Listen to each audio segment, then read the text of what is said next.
Before we begin, let us all take a moment to pay homage to the most magnificent one, the merciful one,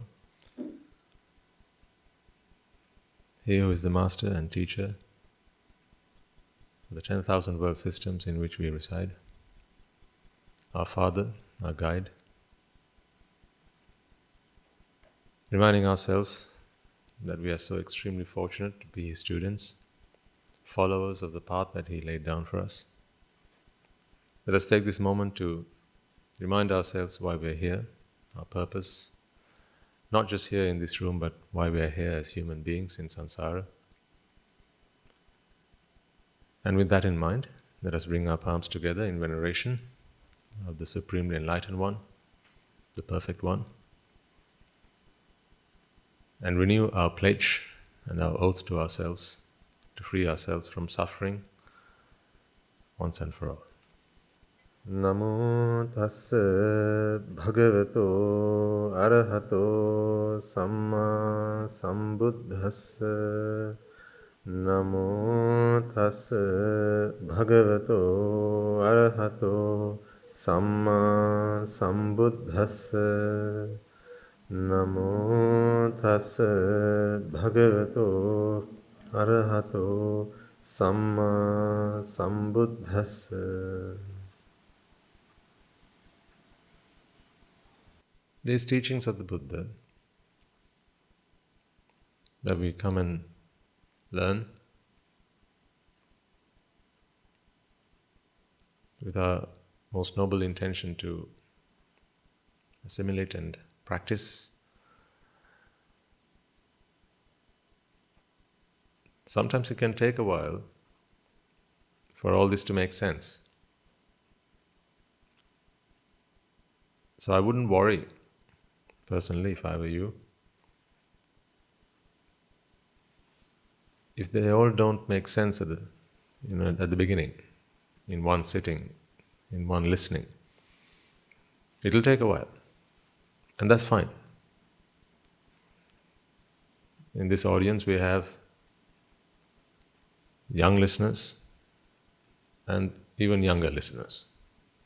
We don't have old listeners, do we? Young listeners and even younger listeners. So your experiences will be different. Your mental capacity will be different. Perhaps intellectual capacity, for some it's maturing, and that is very natural. It's all a part of growing up and developing ourselves. So let it take its time. You can't make water boil faster by worrying about it. If you had a pot of water that you needed to boil, there are a few things you could do. You could turn up the heat.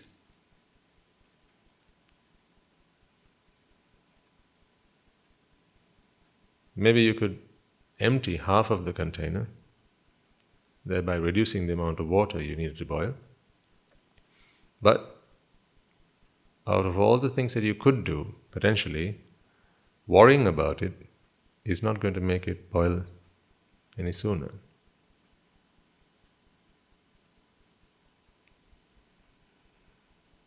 So don't dishearten yourselves that some of these things might not make sense immediately, and that's okay. It didn't make sense for any of us immediately. If it did, we wouldn't have come all this way. Our presence here, all of us, is simply evidence that none of this might make sense immediately. It's not meant to make sense immediately. It's meant to make sense when the conditions are right. That's when it's meant to make sense. So your presence is what's important. Merit is what's important. And when you're here, being here is important. So if you're here and you're playing on your mobile phone, Not that anyone has ever done it, I'm just saying. Then you're not here. You're here, but you're not here. But when you're here, you have to be here. Then it'll make sense. When? When will it make sense? That's not the right question to ask. It's not when. When the conditions are right, it will make sense. In the first sermon that was delivered by the Buddha, it only made sense to 1 out of 5 human beings. For the others, it didn't quite make sense. It was beginning to make sense, but the penny didn't really drop for any of the other 4. See? And if the Buddha could only do that, preach in a way that would only make sense to 1 person, how many people in this room do you think I'm expected to help make sense? If the Buddha could only do it for 1 among 5, then I'd be happy if half of you made sense. Not half of all of you, half of 1 person. That would in fact be an achievement. So, I'm keen to remind you of this, because sometimes you might feel that this is getting a little bit, it's going over the top for me, it's getting a little bit complicated. It's not really, it's not complicated at all. In fact, if anything, it's getting simpler and simpler by the day. That is why we practice the Dhamma, one for ourselves and also for those who rely on and depend on these teachings. Sometimes when it's first delivered to us by Guru Handro, it is not this simple, because he preaches perhaps to monks, anagarikas and anagarikas, whose life it is to understand this, and who practice this every single day of the year. And then, to break it down further, digestion, if you like, so that you can absorb it. This has been distilled further and further and further. All you need to do is just be here, be alert, be awake, be receptive, and it'll make sense. So please, I remind you, none of you need worry that it's not making a lot of sense. As all things, after a while, it will. And again, for some of you, these are some of the concerns that I get from time to time from individuals. It's making sense, Swami Maharaj, but it's not really making sense. In other words, you'll say, I understand it, but I don't feel like I'm practicing it. I don't feel like it's doing anything for me. I understand it. It's making logical sense, but when it's time for me to apply it, that application doesn't seem to happen. I'm still getting angry, and I'm as angry as I used to be. I feel sad and frustrated the same way as I used to. So, is my coming here of no meaning at all? Is nothing happening for me? You keep pouring the Dhamma into me, but I seem to be like an empty vessel. Nothing is going in. Is that so, you might ask? Again, it's like anything. You've got to keep doing it over and over again. None of you learned to ride the bike the first time you got on it. It took a while. The first time you got on it, for most of us, if not all of us, what happened? We fell. That's what happened. When you first learned to walk, the first time you managed to get yourself upright on your own 2 legs, what happened? The very first time? This is the universal truth. We all fell. We all fell. Any beast that managed to try and get himself or itself on its legs, be that 2 or 4, it always fell. But they never gave up. How do you know you never gave up? How do you know? Exactly. That's how you got here. If you'd given up then, you wouldn't be here today. So your presence here itself is evidence of that. So in the same way, your presence here is evidence that the very first sermon that we did, however many years ago that might have been, I can't remember now, you didn't give up. Because I don't expect that sermon to have made sense for everybody. Or the one after that. Or the one after that. 10 sermons then on. 20 from then on. 50 from then on. 100 from then on. I don't expect it to have made sense for all of you, all at once. This is very natural. See, sometimes we concern ourselves and worry ourselves about the fruit, about things coming to fruition. Useless, meaningless. We concern ourselves about that when we don't understand the principle of anicca. That's why we worry about it, the fruit. We worry ourselves about the effect. We worry ourselves about the effect because we don't understand the concept of anicca. So, unfortunately, this is a bit of a catch-22. For you to not worry about it, you have to understand it. Then you don't worry about it. So if you're worried that you're not understanding the Dhamma, what must you do? Understand the Dhamma. And then you won't worry about not understanding the Dhamma. Simple. Right? So if you're worried about not understanding the Dhamma, then hurry up and understand the Dhamma. Then you'll realize that you needn't worry about not understanding the Dhamma. Okay? Thank you, Swaminathan. So now it all makes sense. I was very helpful. Yes, I try to be helpful. Okay. So, that's that. Let's move on. Do you remember what we discussed last week? We talked about Sam and Nikki.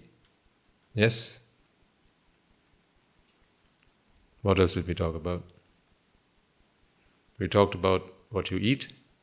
So that was a few weeks ago, and then we've been continuing from then on. How you are what you eat, or in fact we questioned, are you really what you eat?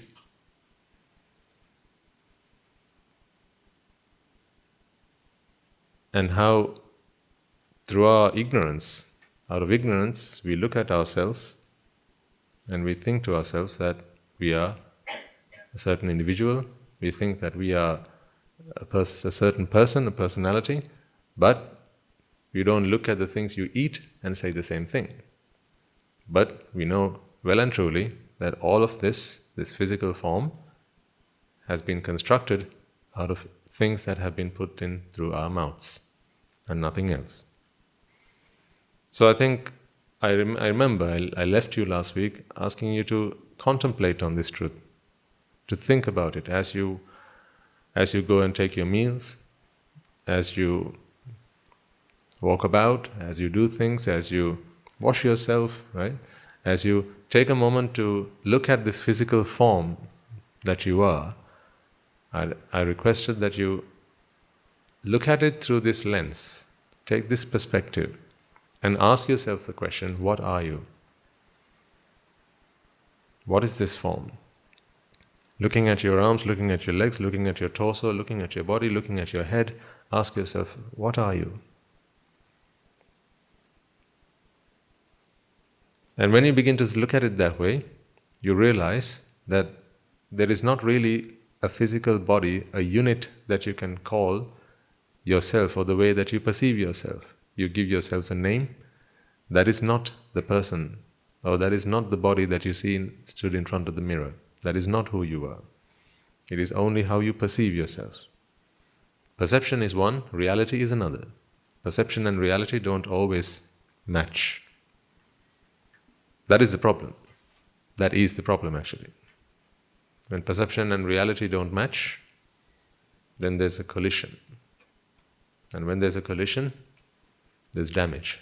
That damage is the damage that you suffer. That damage and collateral damage. That is all the damage and the suffering that you have to experience. So we need to take another step forward on that journey. I think I promised to try and unravel another aspect of this, because there was a question that had come through. So if this is the body, it makes sense, okay, the body is constructed of the stuff that we put in to ourselves, and now we understand that I'm not attached to another body, but what about the mind that lives inside the bodies? How do you detach yourself from those minds? If you take, for instance, yourself and you think of someone you're attached to, don't you all have someone you're attached to? That could be yourself, or perhaps somebody else, right? When you think about them, you feel a certain fondness towards them. But what is it that you're attached to? It's time to unravel that. To do this task of Bhagawa, which is to split things up, separate things, and to understand that it is inseparable. You separate to understand it's inseparable. Huh? That makes a whole lot of sense. There's something I really want you all to remember, and understand more than remember. Oftentimes when we discuss the Dhamma, we spend far too much time trying to figure what is not there. Sometimes, people ask the question, Swaminas, I understand that the self is not there. I understand that I am not there, and so on. That's okay, but that's not going to be the answer. That is not the solution. The Buddha's arrival is not to come and teach us what is not there. His task was to teach us what is there. In understanding what is there, you don't need to be told what is not there. What is this not? Shall I give you all a pen and paper and ask you to write what this is not? I'll come back next week and you'll still be writing. Won't you? No? What is this not? Potato? Yeah, what else? How many answers can you give me of what this is not? Infinite. Yeah? There are infinite answers to the question, what is this not? So let's say someone is worried, someone's scared. There's a little kid who thinks that this is a demon. Right? So when I lift this up, he gets scared. Swaminas has brought the demon. Let's just say. The Buddha's method is not to convince them that this is not a demon. That is not the Buddha's method. What the Buddha does is to try and convince them what this is. Because here's the thing, let's say we try and convince them that this is not a demon. Today, they're fine because this is not a demon. But what if the next day, they get scared because they think this is the devil? Not the demon now, but the devil. So then the Buddha will have to revisit. And now convince them that this is neither demon nor devil. Fine. The next day, they think this is a big and scary dinosaur. Now what happens? Then they'll have to come and convince that this is neither demon, nor devil, nor dinosaur. And then the next day, you see, that is why it is pointless to talk about not what this is not, but rather to convince them what this actually is. Because that needs only to be told once. This is only one thing, whatever that thing is, right? I need only to convince you of the truth once. But if I keep telling you what this is not, I can keep telling you until the cows come home, and the following day I have to come back again and try and convince you that it is not that either. And I'll just have to keep on doing that. Does that make sense? So in your efforts to try and understand the truth, to try and understand the Dhamma, and as you have those discussions, after this talk and so on a Saturday with the Swami Mahansays, and when you try and reflect on the Dhamma yourselves, if you find yourselves doing some meditative contemplation, do try and spend as much of that time trying to convince yourself of what you are, not what you are not. Make sense? So, for instance, now you feel you are the person you are. Okay, say your name is John. You try and can tell yourself, I'm not John. I'm not John. No, I'm not John. I'm not John, and I'm not John. I'm certainly not John. You just keep on saying, yet you're not John. And every time you keep saying you're not John, you're actually saying the thing that you're not, over and over and over again. So your meditation, your contemplation should not be, I'm not John. What it should be is, this is the stuff that I have put in. That is the way you have to contemplate. So this is not self, this is not self, this is not self, this is not self, is not a meditation. No self, no self, no self, no self is not a meditation. Don't get stuck in that. The no self meditation. Sometimes in the questions that people ask, sometimes in the comments that people make, sometimes in the discussion, the arguments that people bring up, it seems that a lot of time people get stuck in that no self meditation. This anatma meditation. No self. I'm not a self. My head is not a self. My neck is not a self. My arms are not self. My body is not self. My legs are not self and my feet are not self. None of me is self. That doesn't solve the problem. Because today you say it's not self, next day you'll say it's not something else. To hit the nail on the head, you got to figure what you are. Because you're not nothing, are you? Are you nothing? Are you nothing? Is it nothing on that chair right now? I mean, if I turn that chair upside down, is nothing going to happen? Shall we try? If I go and come and punch, throw a punch, is nothing going to happen? Because there's nothing. No, there is something. Then the question is not whether it is self or not. The question is, what is it? Convince yourself what it is, and all the things it is not will not bother you again. Make sense, everyone? Yeah? Do? Make sense? You? Yes? Excellent. See, if she can make sense, then all these doers can make sense. How old are you, Buddha? 9. Do next year?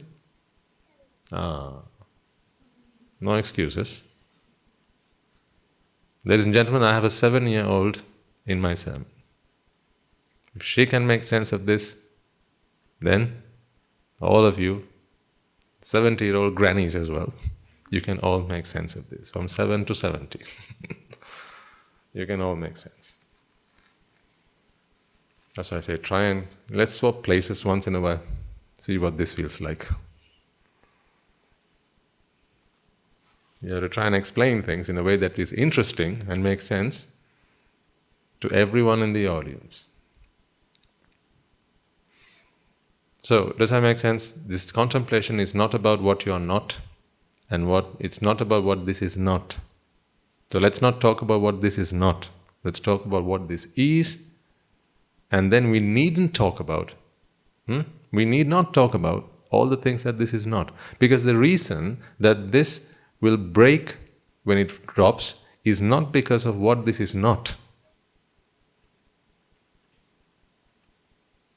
Understood? When I let go of this, if I do that now, it's going to shatter. It's going to break. It's fragile. That is not because of what it is not. Why does it break? Because of what it is. So if we are concerned about why this breaks when it drops, why it makes that noise when it bangs on something, then what's the point in talking about what it is not? Our concern is that this breaks when it drops. So what's the point in talking about what it is not? The only way we're going to try and find the answer to why it breaks when it drops is by discussing what it is. Yes, what it is, not what it is not. So, you suffer. You suffer. How are some of the ways in which you suffer? Fear is a suffering. Grief is a suffering. Sorrow is a suffering. Yeah? Your ego makes you suffer. Desire makes you suffer. Anger makes you suffer. Is that because of what you're not? Is that because of what you are not? No, certainly not. You suffer because of what you are. This is why the Buddha's teaching is about what you are. That is why he talks about jati. Jati is what is. His talks, his discourses don't focus on self. They focus on jati. His teachings don't focus on non-self. His teachings focus on jati. When he discusses, when he delivers, when he talks about jati, it makes sense to everyone that it is that and nothing else. That is a realization that people come to. He doesn't need to teach about that. He doesn't need to say, okay, this is this and nothing else. You are convinced of that yourself. When you know that this is black, you know that it is not white. So that's what we do. So in these talks, my effort is going to try to be to explain to you what you are, not what you are not. But I will ask you the question. I will certainly ask you the question. So are you a male or female? I'm asking you that question because if you've understood what you are, then you realize that that question makes no sense. But it is a question that you've always been asking in your life. Am I a male or female? In fact, every chitta that arises in your mind, or every chitta that arises within you, in every chitta you have to convince yourself excuse me, that you are either male or female. Do you know that is how unsure you are of your identity? You are so unsure about your identity that every chitta that arises, you have to convince yourself newly that you are a male. Do you understand what I've just said?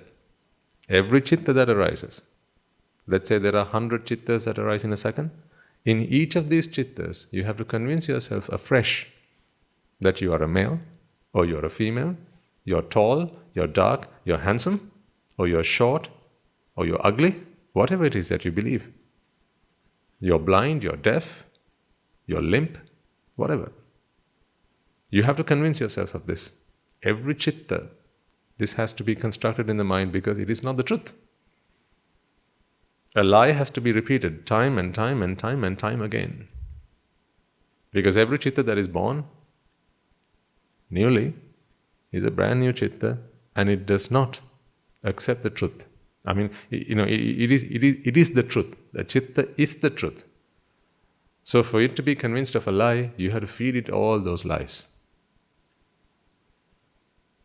So every moment, you have to keep convincing yourself that this is my name. I am such and such a person. I live in this place. This is my identity. Everything that goes on your identity card, you have to prove yourself every single time. Like when the police stop you and they ask you for your identity card to show your identity, every chitta that is born, you have to convince yourself of your identity.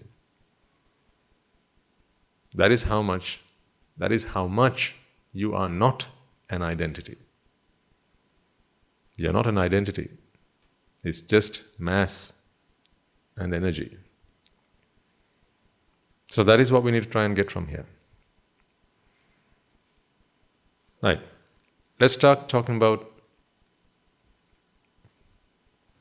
how the mind perceives, because now that you understand that this body is not anything more than just the stuff that you put in, just reconstructed, yeah? This is just the stuff that you put in, reconstructed, rearranged, reorganized. You're now beginning to understand, hopefully, that there is nothing of essence here. There is no unit here that you can attach yourself to. Yeah? So if you looked at your hand for a second, I need you to be able to visualize that this is the food that you've eaten, but reconfigured. Can you imagine that as you look at yourself? Right? If you look at your hand, although you see a thumb, an index finger, a middle finger, what's this finger called? Ring finger. Ring finger? Is that the real name? Okay, and the little finger, right? So as you look at yourself and look at the fingers on your hand, you think that this is the thumb and this is the index finger. What is this made of and what is this made of?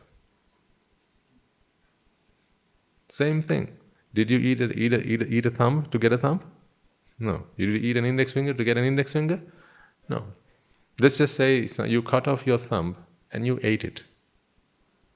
Disgusting. Is it disgusting? Is it? What's disgusting then? So, you cut off your thumb and you ate it. And imagine your thumb could grow again. It won't, so please don't try this at home. Imagine if it could, right? And say you cut off another finger. These were punishments that were given back then. In the times of the kings, right? People, for thieving, they would cut off parts of the body and they would feed it to you. If you hang around long enough, you can experience that again. And sometimes, when people were caught, when people engaged in abuse, sometimes rape, their genitals would be cut off and fed to them to teach others a lesson. It doesn't teach them a lesson, because after you cut that off, then you can't make the same mistake twice. But it teaches other people a lesson. Right? If you do this, here are the consequences. So it would be a deterrent to others to not do and engage in such acts. But so parts of the body were cut off, and then they were sometimes cooked or barbecued, right, on a fire, and then fed to them.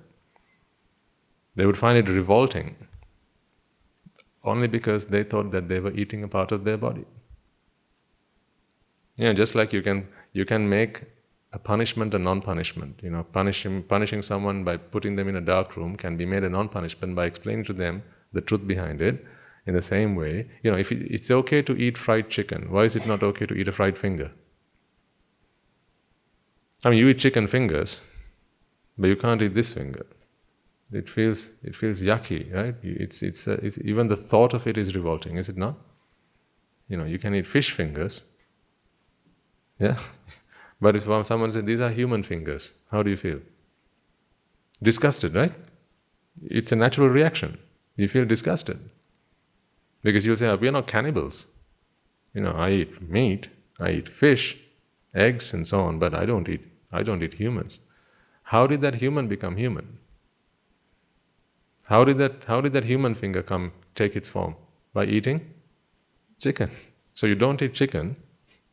So rather you eat chicken, but you don't eat human. In other words, what you're saying is, I eat ABC, but I don't eat CBA.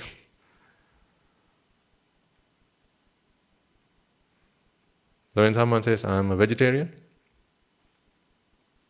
so I don't eat meat, what does the cow do?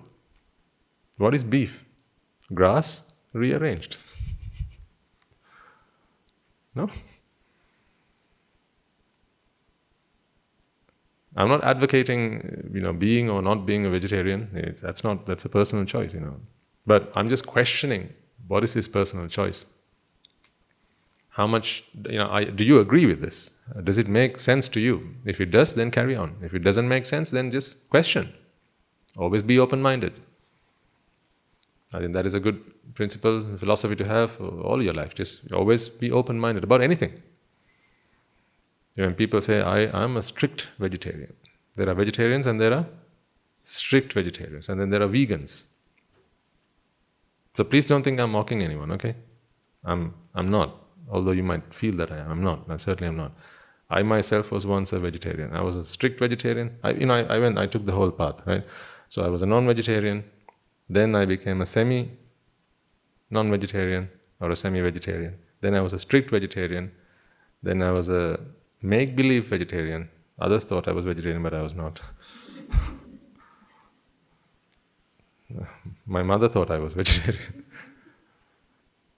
Because it seemed like, I earned a lot of respect by calling myself, by pretending to be a vegetarian. Like everyone, none of them were at home vegetarians, and I was. So I was different. I was special. I used to tell people, why you eat meat? I'm a vegetarian. Be a vegetarian.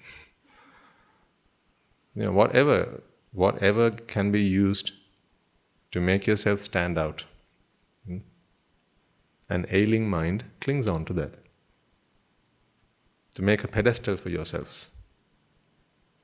Ugly, yucky, disgusting, but that is what it was. So I pretended to be a vegetarian. When I was very young and very foolish. Now I'm not so young and not so foolish, but back then I was very young, and I was more foolish than young back then. But so it was that I used to pretend to be a vegetarian.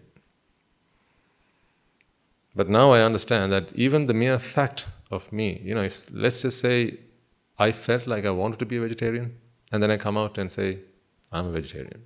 Sometimes people ask, because from monks, this is usually a question that people ask when they bring in alms, or sometimes when you go on an alms round, when they serve alms food, sometimes people question. Swaminathan said, fish? Swaminathan said, meat? Is that okay? That is out of respect. Certainly. And I have a lot of respect for people who might ask that question. But I don't expect that from you. So you don't have to be like that. So if I come to alms at your place, don't worry, not going to happen, don't worry. Right? Or, if you're here and you have to offer something, you don't have to ask, Swaminathan said, meat, fish. You don't have to ask that, because you need to be of this understanding. That is why you don't need to ask it. You need to understand that fish is just plankton or some other seaweed rearranged. Meat, let's say beef. Is it bad to eat beef? Now, in certain cultures, they don't do that. Again, this is not me mocking, so please don't take it the wrong way. If you take this the wrong way, then you'll be agitated and angry about the sermons itself, and then it's like when you don't like the look of your face, you cut your nose off. Don't do that. If this part you don't agree with, then just put on mute. I'll put my hand down in just a moment and you can start listening to it again. Unmute it yourself. So in certain cultures, they give a lot of respect to certain animals. They revere certain animals. So it's okay to eat chicken, but it's not okay to eat, say, beef. What if you fed the same thing to both animals? Now, this is because, that certain animals are a symbol. That I understand. They symbolize. The statue is a symbol. The robe is a symbol. This is a symbol. So, for instance, if you are walking around and you stepped on, let's say, a t-shirt that belongs to a lay person, you might not care too much about it. But say if you stepped on a robe, for instance, you might get a little bit worried about that. Not worried in that sense, but out of respect, you might say, oh my gosh, I stepped on a robe. That's terrible. Because in your heart and in your mind, it's a symbol. Right? It's a symbol of the Buddha. It represents. That part I get. But what about the dead animal? When an animal is dead, that is just things rearranged. So we don't advocate killing of any animal of any sort, right? Whether it's holy or not holy, right? Then it doesn't matter whether what size the animal is, big or small. Killing is wrong. But when asked the question, are you vegetarian or non-vegetarian? Or do you only eat certain types of meat and do you not eat other types of meat? You have to ask yourself the question, why do I feel that one meat is different to another? Sometimes, once it's cooked, you can't tell the difference. But if you eat, say, chicken, but you don't eat beef, is it not just the same raw materials configured in a different way? I don't eat ABCD, but I eat DCBA. And I also do eat CBDA, but I don't eat ABCD. Down in the gut, it's all broken down into its constituent parts, right? And then it's just the same stuff.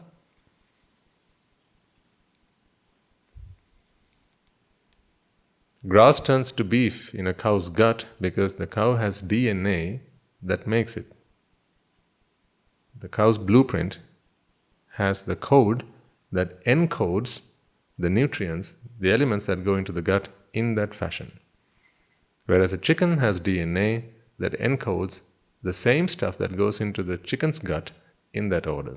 You are only human because in your cells you have a DNA that rearranges the stuff that you put in that order. That's all. So, because we can't digest some vegetation, like we can't digest, grass and things like that, but we want the nutrients in the grass. So what do you do then? You can't eat grass because you can't digest the grass. You don't have the gut bacteria that digest grasses, right? So what do? But you want the nutrients that are in them. Nutrients that's taken from the soil and part of the sun, the sunlight, right? So what do you do when you can't eat grass? You eat grass rearranged. So what are these machines that rearrange grass? There are factories that rearrange grass. Cow. Yes. And goats and lamb. These are the machines that rearrange grass in a format that you can digest and then ingest. So the question is not really is it right or wrong to be vegetarian or non-vegetarian. The question is, what do you think you are when you think you are vegetarian? What do you think you're actually doing when you think you're sticking to a vegetarian diet? What's really going on? Ask yourself that question. See, always look for what's going on. What is the science behind it? What is the truth behind it? And then all these other questions will come up with their own answers. You don't need to worry about that. Just seek the truth. Seek the truth. All the other questions will be answered. So are you all vegetarians or non-vegetarians from here on?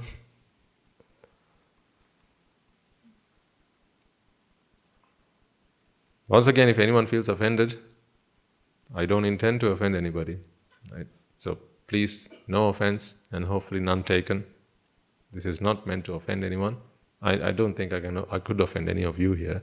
If you were, then you wouldn't be coming here by this point. You know, none of this is meant to offend, but we might have the odd online listener, maybe, the first time they've tuned into one of these talks, and they are there, a big part of their identity might be being vegetarian.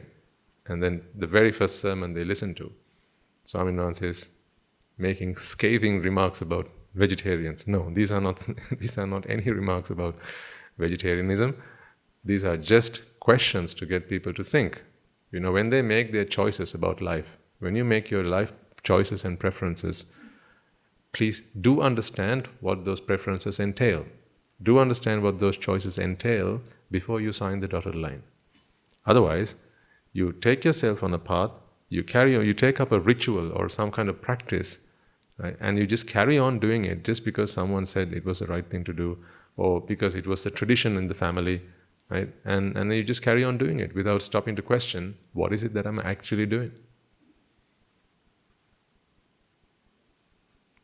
Let's just say there's some physical ailment because of some malnourishment, some medical physical condition, and to cure it, some person has to be fed beef, let's just say. Okay, say there's some very peculiar disease, some ailment of the body. To cure that, you have to eat beef. Now, I know that there will be some individuals who would rather die than eat it.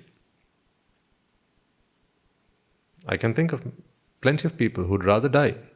They steadfastly hold on to the fact that they are a vegetarian. So I would rather die than break this pact that I have formed with myself, that I'm a vegetarian. Now, if you have to eat beef versus you have to die, if you have to decide whether between eating beef or dying, I think let's just say each and every one of you have to make that choice. Which one is more valuable? No, don't answer. They'll think I said it. You got to answer this question for yourself. Which one is more valuable? The cow's life or human life?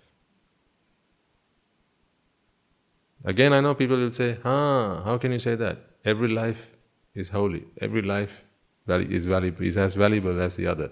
So how can you say a cow's life is more or less valuable than a human life? My answer is, I didn't say that.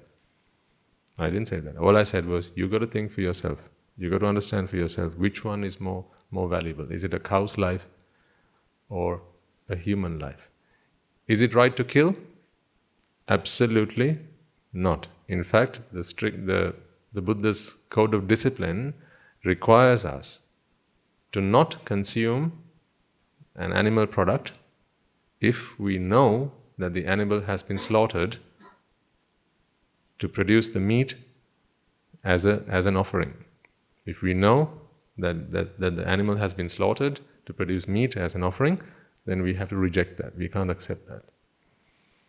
So then how come we can sometimes, at the monastery, sometimes you offer that. So how come we can eat that then? Because that animal was not slaughtered on our behalf.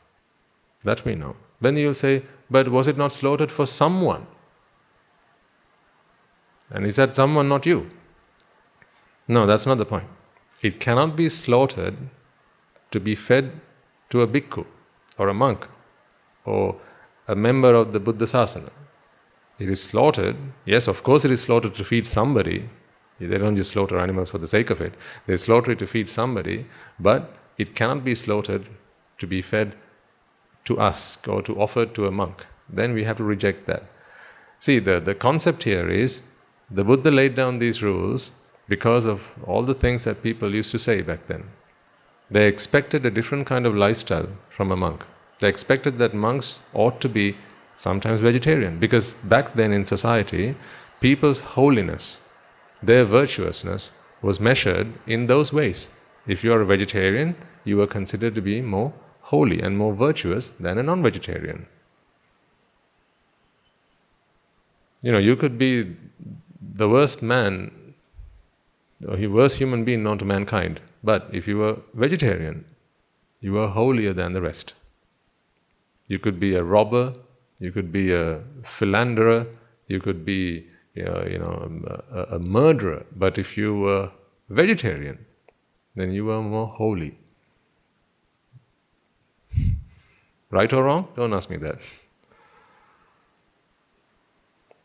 Don't ask me that. This is just food for thought. Each one to himself. Think for yourself. Anyhow, that's not what I want to talk about today. Let's try and understand a little bit more about how the mind works.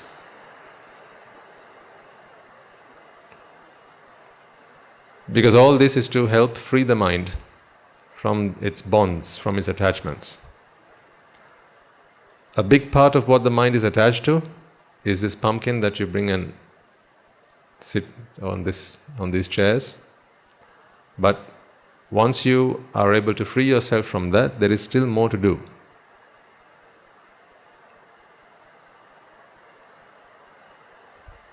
There's attachment to physical things, and there's attachment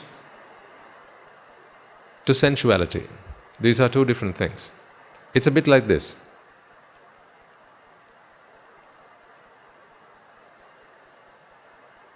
Let's say you liked strawberries. It's one thing to like strawberries, it's another thing to like strawberry flavor or the taste of strawberry. They're not one and the same. It's one thing to like strawberries, and it's another to like the flavor or the taste of strawberry. It is because the taste of strawberry is more important than strawberry that today you can eat strawberry flavored ice cream or strawberry flavored milk. And you don't mind that even when you know that it is not real strawberry in there. On the box it will say so. Strawberry flavored ice cream. And you know well and truly that there is no strawberry in here. Sometimes they might have pieces of jelly, right, which gives you the impression that you are having strawberry, but you know that it is not strawberry you are having. It's only strawberry flavored. Which one do you think is harder to give up, the strawberry or the flavor of strawberry? It is the flavor or the taste of strawberry. There's a point where the mind needs the taste of strawberry from strawberries. It can't come from anything else. It has to come from strawberries because it thinks that the taste is in the strawberry. Then there's an attachment to the strawberry. Yeah? Does that make sense? But there comes a point where the mind realizes that the strawberry flavor is not in the strawberry. It is not contained in the strawberry. And when you understand that, you no longer need the strawberry, but you still need the strawberry flavor. So you let go of the strawberry. The mind is able to release the attachment on the strawberry, but not the strawberry flavor. That it still seeks. All right, let me draw it on the board just to make it clear. I see a few blank faces. Right.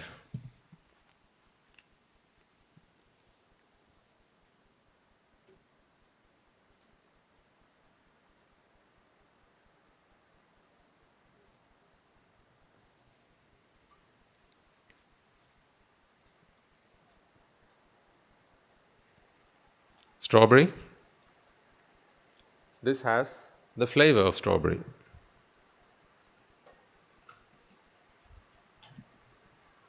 So this is stage 1. The mind needs the strawberry as the flavor of strawberry or the taste of strawberry is in the strawberry. This is stage 1. Stage 2, the mind realizes that the taste of strawberry, the strawberry flavor, is not in the strawberry.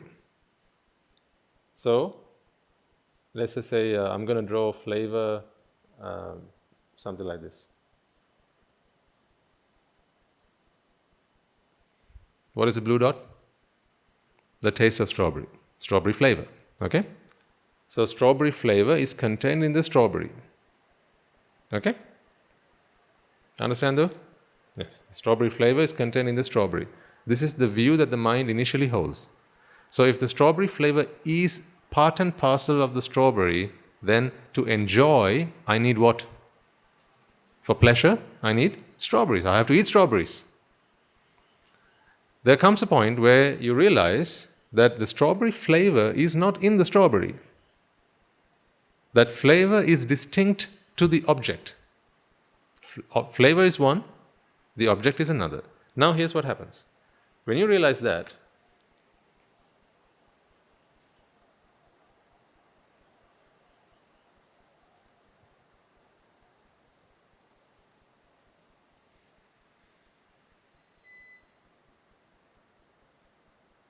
this is what happens. Flavor is distinct to the object. You still want the flavor. Even up here, what did you want? What did you want back here? Still the flavor. Because how does the mind perceive the world? Now you know the drill. Sight, sound, smell, taste. What else? No, not smell, taste. No, that's not what I meant. Eye and sight, sound and ear, smell and nose, and taste and tongue, touch and body. Right? So for the mind to perceive the world, it has to receive sight, sound, smell, taste, touch, because its receptors are the eye, ear, nose, tongue and body. Okay? So that is how the mind understands and perceives the world. So the mind wishes to experience taste of strawberry. And if the taste of strawberry is inherent in the strawberry, if it is part of the strawberry, then to experience the taste of strawberry, it has to have a strawberry. It doesn't understand any other way right now. This is stage 1. Later on, we come to the point where the mind realizes, which is what you're going to understand in a moment if you haven't understood already. Perhaps you have already. The fact that strawberry flavor is distinct to the strawberry itself. This flavor, this taste of strawberry is not in the strawberry. Now see, I'm actually trying to explain to you why I'm giving you this lesson. Objectives of the lesson. You do that in your classrooms, right? Here are the objectives of this lesson. Once you learn the objectives, then it makes more meaningful to engage in that lesson. So the objective of this upcoming lesson, ladies and gentlemen, is to help you understand that if you are able to separate these two things, okay, if you are able to realize that this is a very distinct sensation to this object, then you no longer go after the strawberries. So you now don't have to eat strawberries. You don't have to go looking for strawberries. You don't need to grow strawberries. You don't need to go shopping for strawberries. So if you don't have to eat strawberries, then you don't need your arms. Because you don't have to eat strawberries. Yeah? You don't have to go looking, you don't have to go buying strawberries. You don't have to go to the supermarket, walk down the fruit aisle, vegetable aisle, looking for strawberries. Because now you realize it's not the strawberry I want, I just want the flavor. I just want the taste of strawberry. That's the second point. Later on you come to, so then by this point you don't want the strawberry. You just want the taste. Yeah? Stage 3, of course now by this point you realize that there's no need for the strawberry, so you're just left with this. And then you realize there's no point in the flavor either. There's no essence in the flavor, there's no essence in the taste, there's this pleasure that I think was in the taste is not in there either. Once that happens, you let go of that also. Now there is nothing you're attached to. This is where we start. By this point, it is said that when you come to this point, you have attained the state of Sakrudagami, where your attachment is no longer to physical objects. You look for pleasure, but not from the objects. You don't need to seek pleasures from objects, but you still seek pleasure in sensations. Sensual desire is still there, but not the desire for objects. So it is no longer that objects have to give you that desire, or those pleasures. Those comforts you don't seek in the objects. And then when you come to this point, right, when you no longer have a desire or an attachment to taste itself, right, then you come to the point of anagami and forward from there. So here's your journey.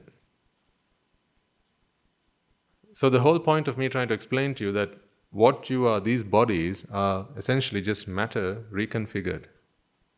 Right? You are just a reconfiguration of the stuff that you have put in through your mouths. Right? So is this not chicken, by the way? This is a strawberry I'm pointing at, yes, but is it not chicken? Is it not chicken?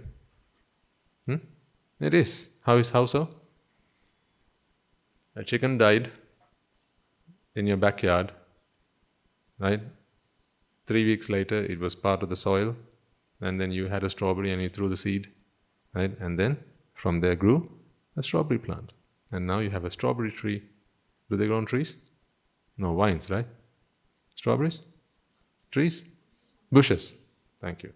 So there was a bush, and now you had a strawberry. So that was chicken. So do vegetarians eat strawberries? Sorry, let's come back. So what we understand then, these are just configurations of matter. So once you realize that these are just configurations of matter, you are no longer in this internal argument about how important this strawberry is. You know that place that you had given to the strawberry, the physical form is no longer, it doesn't sustain itself any longer. But you still want the flavor. You still like it, you still enjoy it. So to get to that,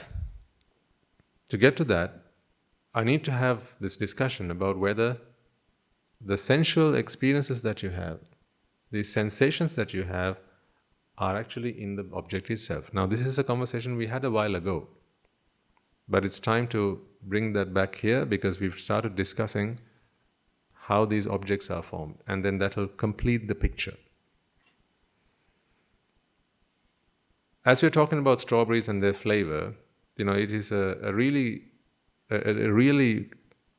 relevant and really pertinent point to talk about, because these three sensations that are namely taste, smell, and touch are very peculiar, because now here's when you will understand that what a fool you've made yourself. These three sensations, touch, taste, and smell, Let's come to sound and sight later. Okay? I'm talking about now touch, smell, and taste. These three sensations, it's very easy to convince you that they don't really exist out there. It's so easy to convince. Sight and sound we can come to later. I'm going to help you realize that taste and smell and touch, the sensations that you experience, are not out there in the world. Let's take a simple example. This is a cube of sugar.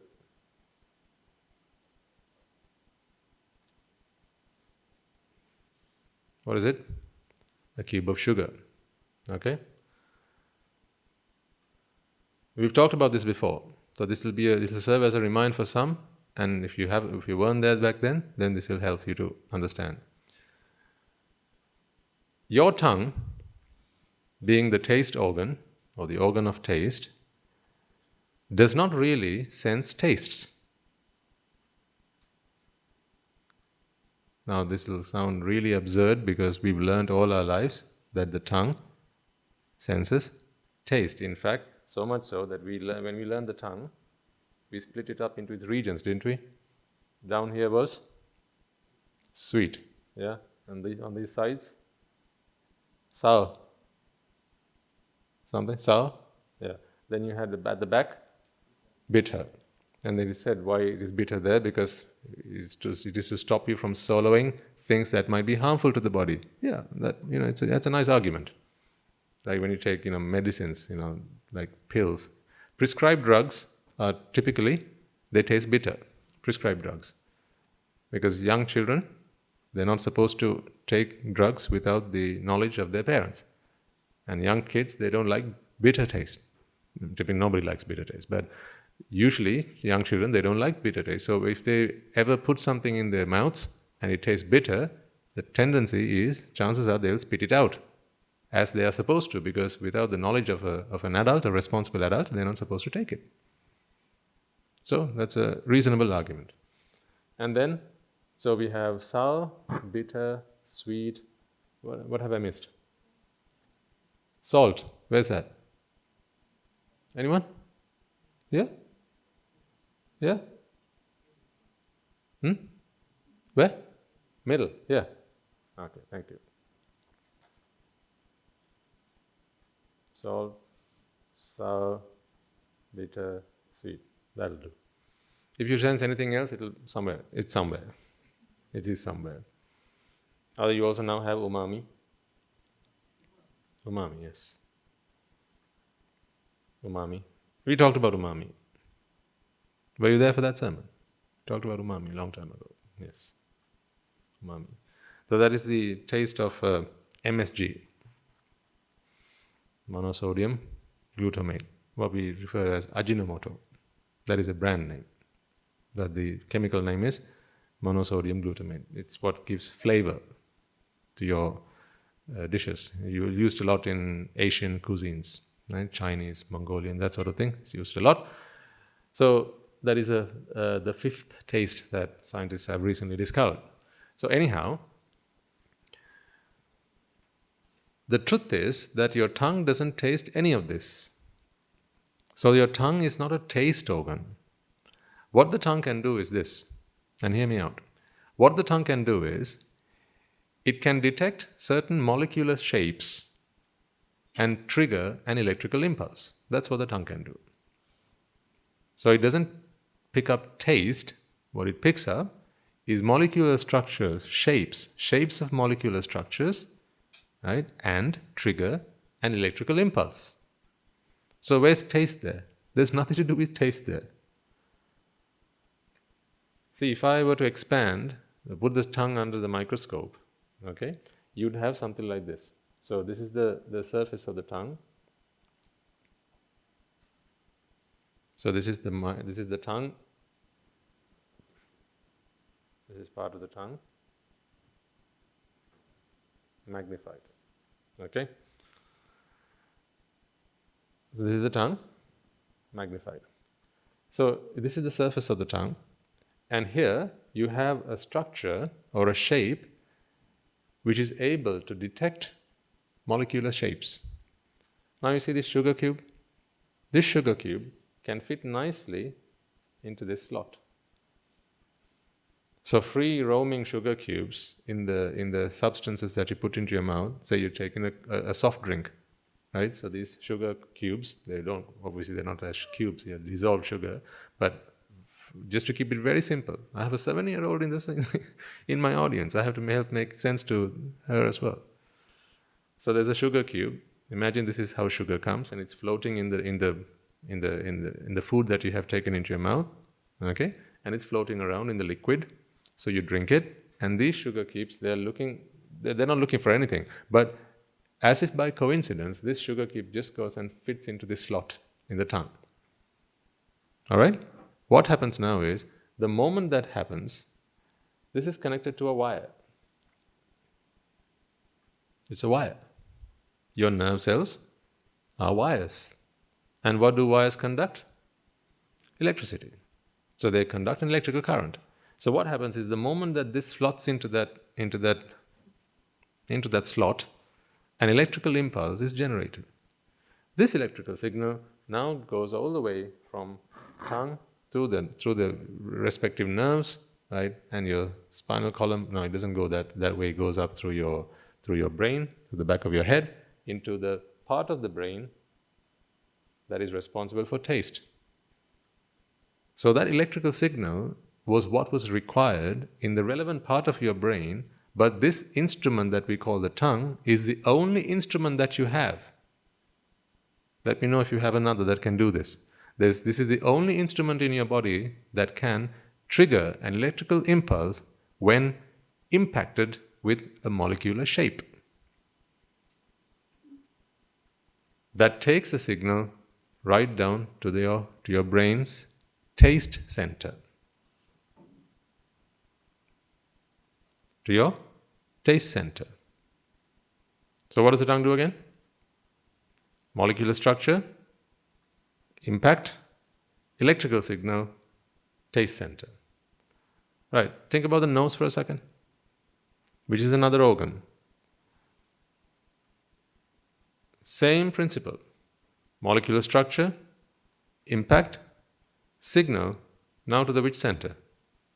To the smell center. That's what happens. So what if we disconnected this wire that goes from the tongue to the taste center and we plugged it to the smell center? What do you think might happen then? Here's the tongue. On the brain you have the taste center, you have the smell center. Okay? Here's the tongue and here's the nose. In both places what you had was a structure. Molecules can go and fit into those slots, and an electrical signal is generated. From the tongue, it goes to the taste center. From the nose, it goes to the smell center. Okay? So this is how your bodies are constructed. What if we were to do this? We call Frankenstein, who rewires your nervous system, and he plugs this to the smell center and this to the taste center. Now what would happen? When you drink something or eat something, what would you experience? Smell. You would experience smell. Now you might think this is hard to believe, but I will prove this to you in just a moment. That it is not so hard to believe. For the time being, just ride along. So if you were to do this, when something touches one of these centers, one of these places on the tongue, you would experience smell. Now don't ask me what smell that would be. We'll come to that in a moment. So you'll ask me, if it's a sugar cube, what am I going to smell, Swamina? Is it going to be sweet or sour? Well, if it's sugar, it has to be sweet, right? No. Let's come to that in a moment. For the time being, let's just make sure we understand this. If then, let's say you hold a dish, right? There's an aroma. Again, let's say a bowl of noodles, right? And there's the aroma, and that triggers again a nerve ending, and it takes a signal to your brain. But this time it's going to the taste center.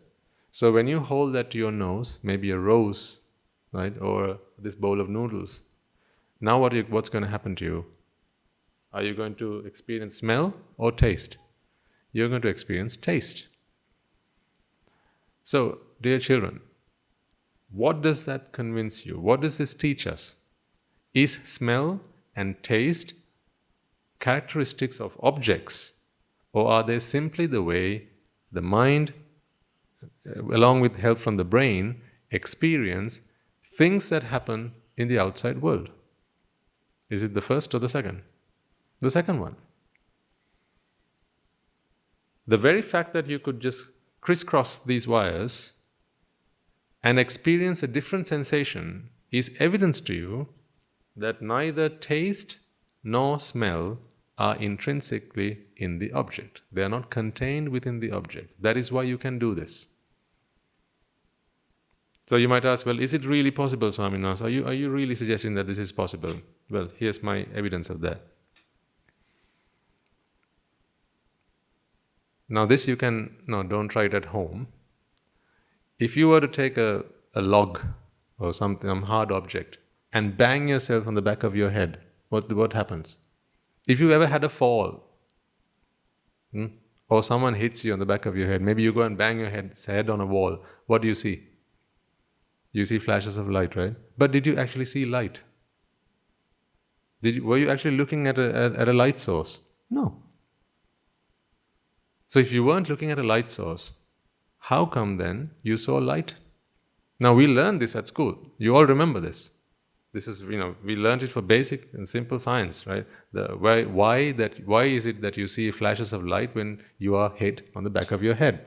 Because the optic center is on the back of your head. So when there's an insult to the back of your head, right? When something bangs on the back of your head, that part of the brain is triggered. Meaning there's an electrical signal that triggers that part of the head, and when that happens, now you see light. Was there a light source put in front of your eye? No. Isn't that proof then that you don't need light to see light? You don't need a light source to see light. So what is this light that you see then? When you open your eyes and you see a sight, what is that you see then? Is it the light that's coming from the outside, or is it merely how the mind perceives these electrical signals? I need to start thinking about this.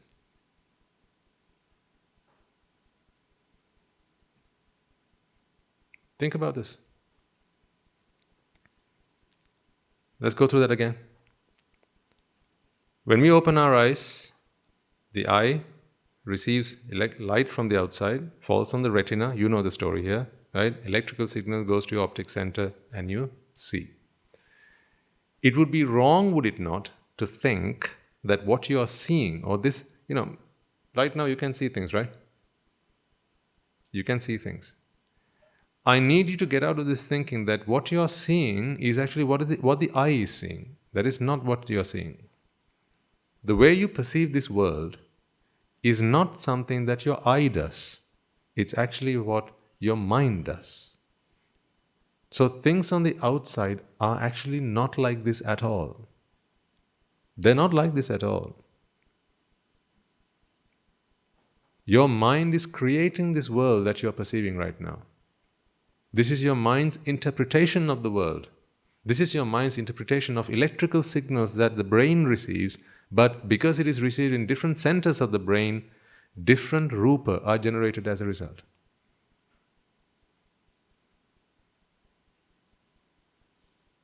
Your mind is constantly interpreting electrical signals, and this is the way it's doing it.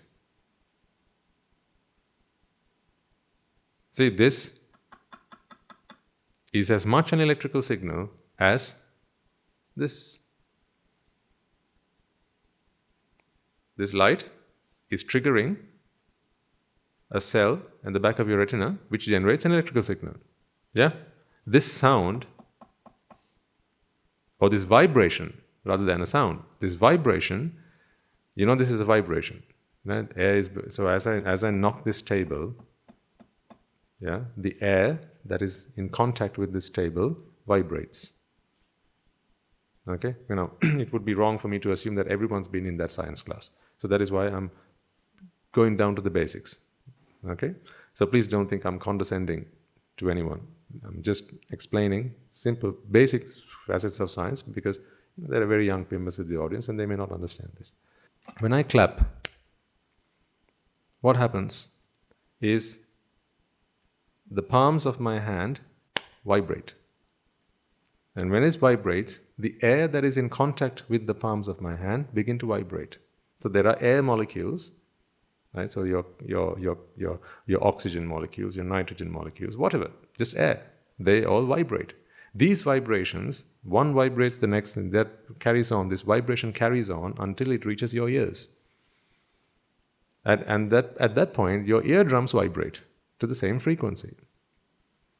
And when that vibrates, those eardrums, the vibration of those eardrums are able to generate an electrical signal. That electrical signal now goes to your brain. When you opened your eyes, it was an electrical signal. When you listened, it was also an electrical signal. How does the mind know that one is seeing and the other is hearing?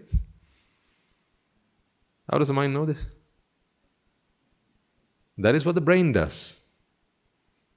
Because those two nerve endings end in different parts of the brain, that is why your mind perceives this as sight and that as sound.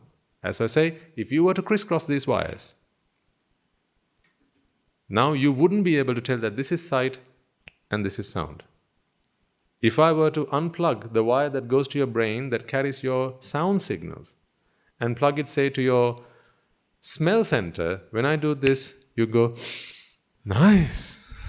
Do that again.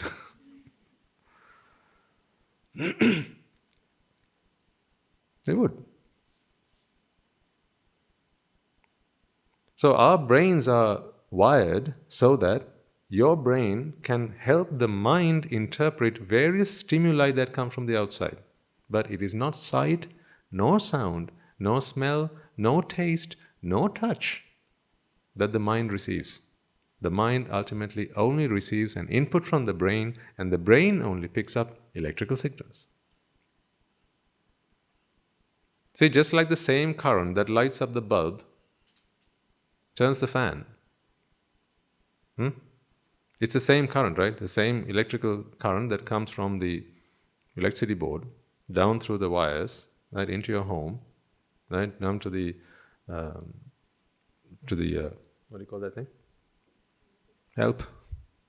Distribution point, right? And then down through the wires, right, your copper lines into your electrical appliances, right? See, the same current can turn the fan, can turn on the light, can work the speakers. Right? It's the same current that does that. So the same current taken to different centers can do different things. Because these appliances, these instruments, they are designed to make use of the same current but perform a different function. See, that's exactly what the brain does. Now let's just take this analogy. There's a wire that goes to that fan. Okay? If we were to unplug that wire and plug it to this light, for instance, when it went to the fan, what did the fan do? It rotated. Now if I unplug it and plug it to the bulb, what do you think it's going to do? Rotate? Do you think the light's going to go like this? Will it? No. So whether it rotates or lights up is not a characteristic of the current, is it? That's the point I'm trying to get across to you. Whether something rotates or flares up or vibrates like the speaker does, right?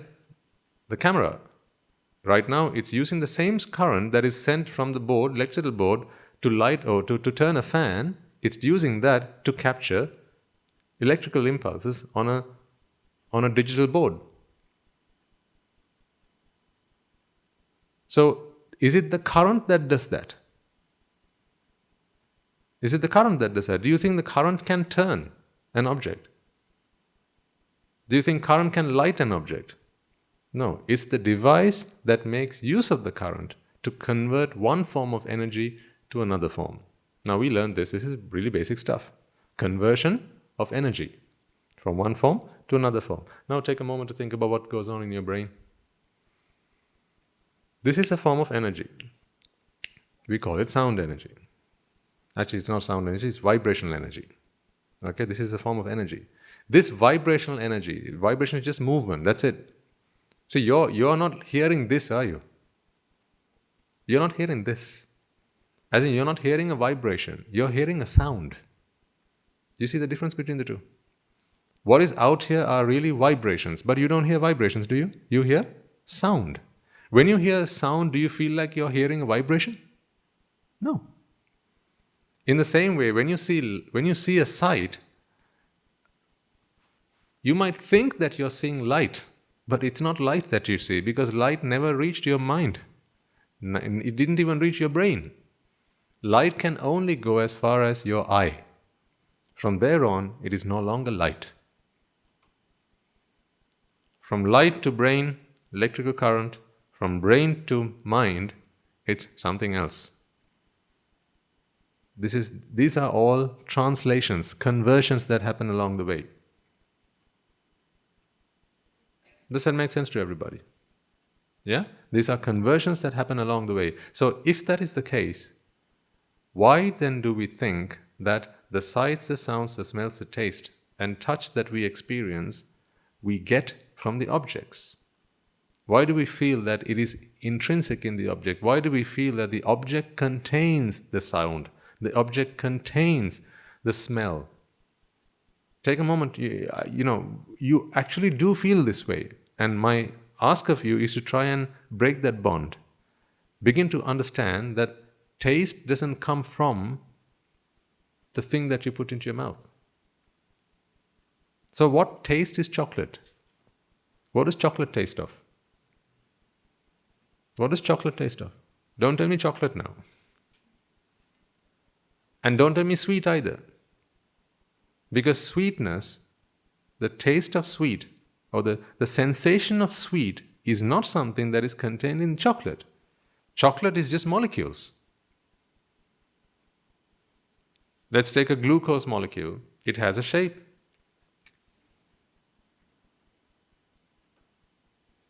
Six carbons, hydrogens, oxygens and hydrogens, right? So there are hydrogens,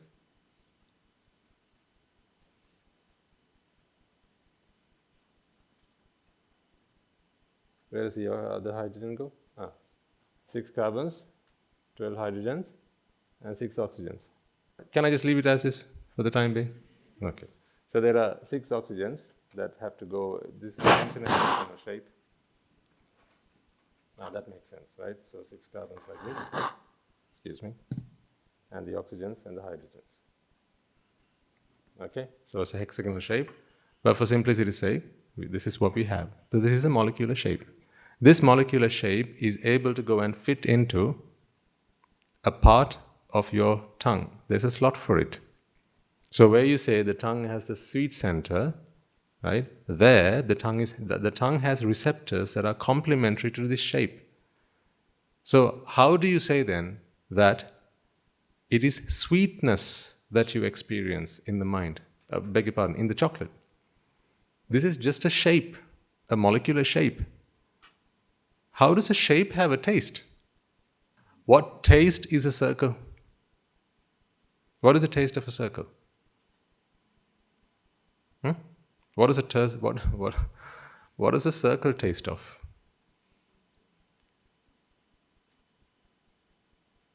What does a square taste of? Square. What does it taste of? Or a triangle. What does a triangle taste of? You say no. Really? Really? You say they don't have a taste? But they do. So what does a hexagon taste of then?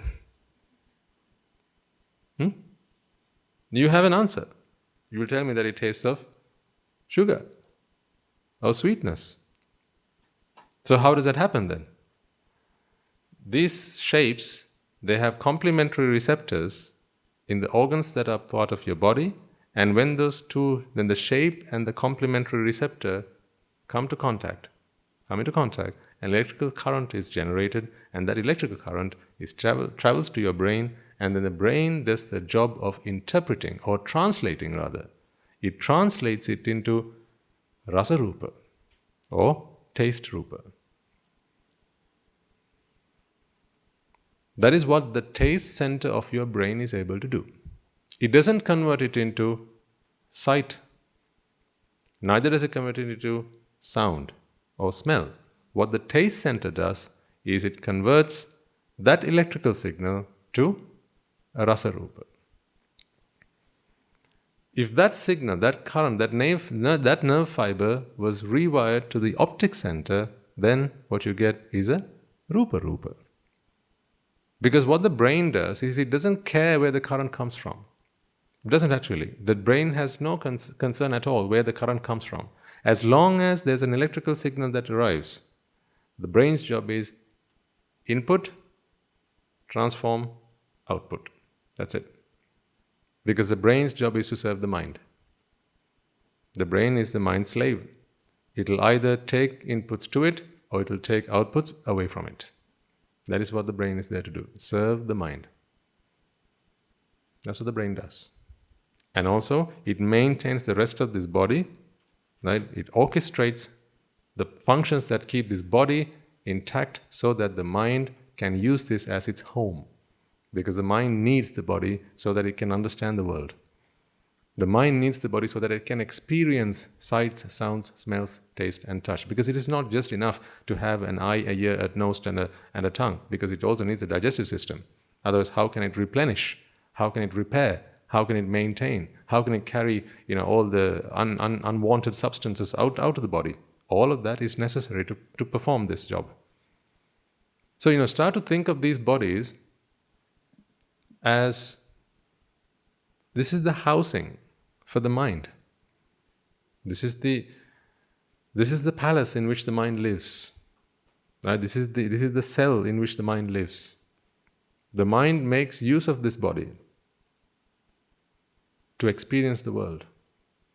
So here's how then the 5 sense organs that you have, which are open to the outside world, receive stimuli from the outside world and convert it into a message that the mind can understand.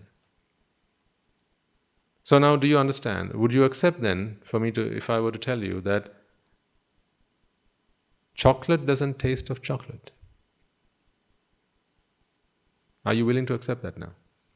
Chocolate doesn't taste of chocolate. So what does chocolate taste of, if it doesn't taste of chocolate?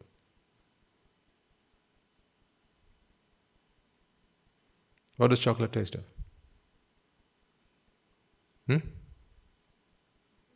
There's no taste. Chocolate has no taste. So then why do you eat chocolate?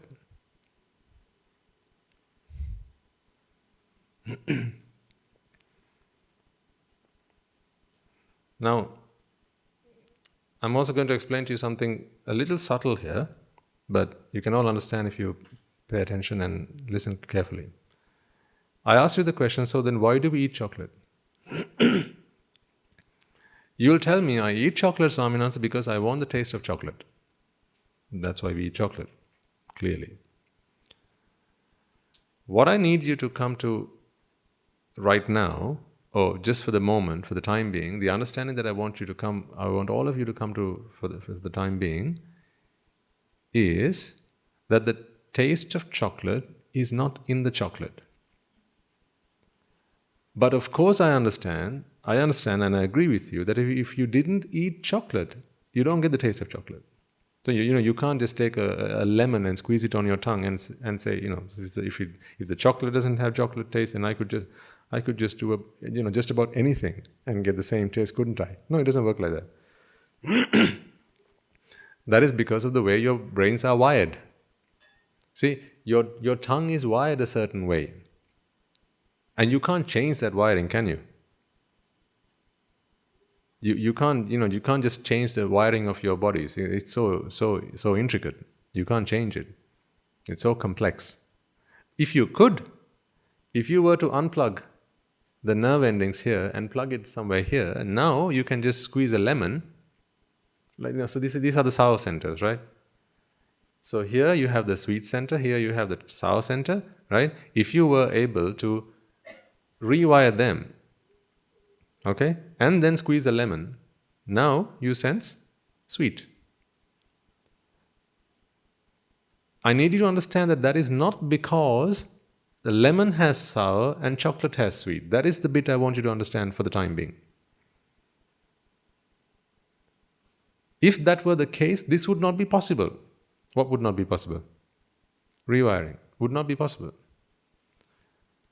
Go back to the analogy. If the current that was sent to your home was sent to turn the fan, you couldn't unplug it and plug it to a bulb and expect it to light. Because then you'd have to go, when you go and pay your electricity bill at the end of the month, right? Or you place your order for electricity, you'd have to tell them, I need 30 watts of turning current, I need 15 watts of lighting current, I need 200 watts of heating current, so please can you send me these 3 types of current? And then they'll plug it to 3 wires and send it to your home. Is that how it works? No. But they do ask you, what appliances do you have at home? That they might ask you. Because that is to calculate the total wattage, not to ask you what that watt is being used for, not what the current is being used for, because that is dependent on the appliance. It matters not at the electrical station, right, or at the electricity board. It doesn't matter what you're going to use this current for. They just want to know how much current you need. Because it is the appliance that converts electrical energy to whichever form of energy that it is being used for. So then you understand clearly that lighting current, there's no such thing as lighting current. It's just electrical current. You know that there is no such thing called heating current. There's no such thing as turning or rotating current. There's no such thing as sound current. Yeah? You understand this? There's no such thing as washing current. So, the current that goes into your washing machine, you can't buy that separately from the electric board. You can't do that. You just buy current. You plug it to your appliance and it does the job. So therefore, where you have the cooker today, say if you sold your home or someone, you rented it out, where you have your cooker today, someone might decide to put their refrigerator. Won't it work? It will. So if you ever rented in the past, or if you're planning on renting, either renting your own property or renting someone else's property, right, where you have the plug tops or the blazers, do you have to go and label them? Then here's where the washing machine can go. Here's where the fridge can go. Here's where the fans can go. Don't plug the washing machine here. Do you have to do that? No, you don't have to do that, because for the current, it doesn't matter what the appliance is. Now, in the same way, for the brain, it doesn't matter where the signals are coming from. What matters is where they land, not where it's coming from. The brain has these centers which are responsible for converting whatever current comes its way into the respective sensation.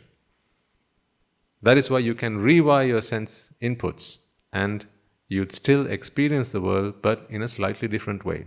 So therefore, if you were to rewire the sound center to the taste center, when I do this, you might go.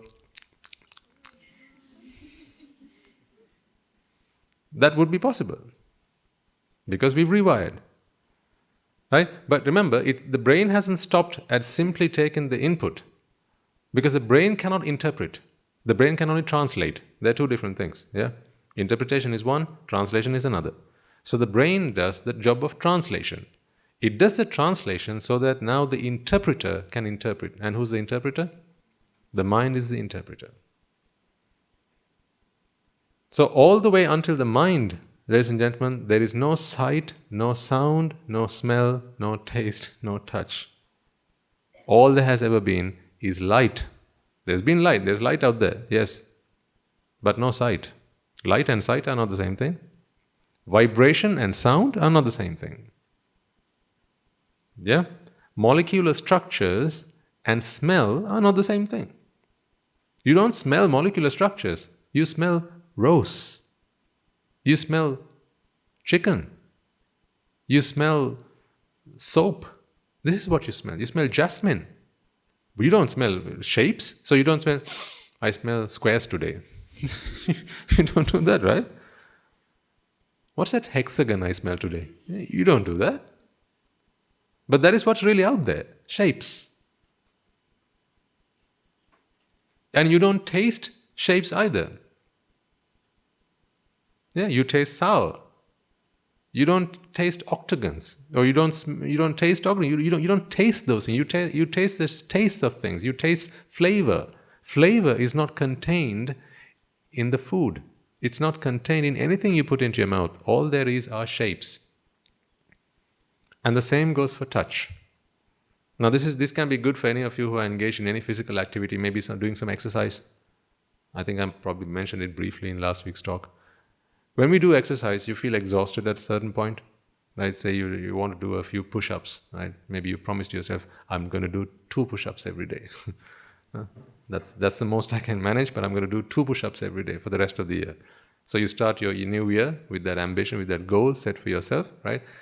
You do 1, and by the end of that 1, too tired, can't do 2. Am I being too mean? Okay, 200 then. You want to do 200 push-ups, right? By the time you've done about 20, you're beginning to feel exhaustion. Yeah, you're beginning to feel my arms are aching, my feet are aching, my knees are aching, my back's hurting. This is a really good karmasthana to help you to overcome these obstacles. If the body can't, it'll stop. It'll physically stop.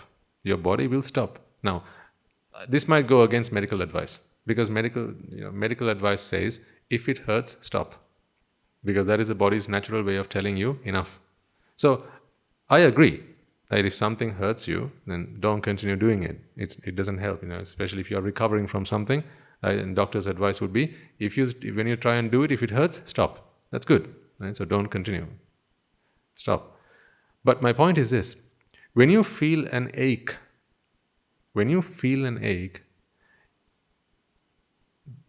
the point where it hurts, or the point where you think it hurts, it doesn't hurt so much.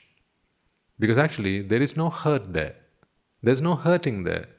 There's only something rubbing against something else.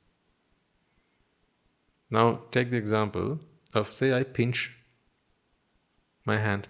Okay? When I pinch my hand, you know the sensation of pinching, right?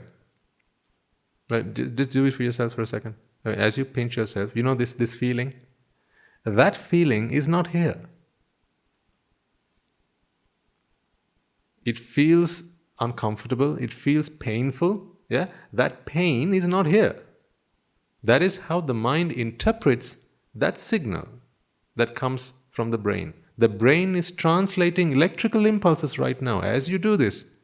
These are electrical signals that are being sent. Now, let's just say, as you do this, we unplug that and plug it to the sight center at the back of your head. And if you did this, what would you see? What would happen? You'd see things. It wouldn't hurt at all. It wouldn't hurt at all. In fact, you could take a hammer and keep hammering your head, and you'd, nice. That is what your reaction would be, because it doesn't hurt here. This physical sensation of hurting does not happen at the point of impact. It doesn't happen there. This is how your mind interprets that signal. Because the mind is responsible for the safekeeping of the body. So therefore, to stop physical injury to the body, the mind has to hurt.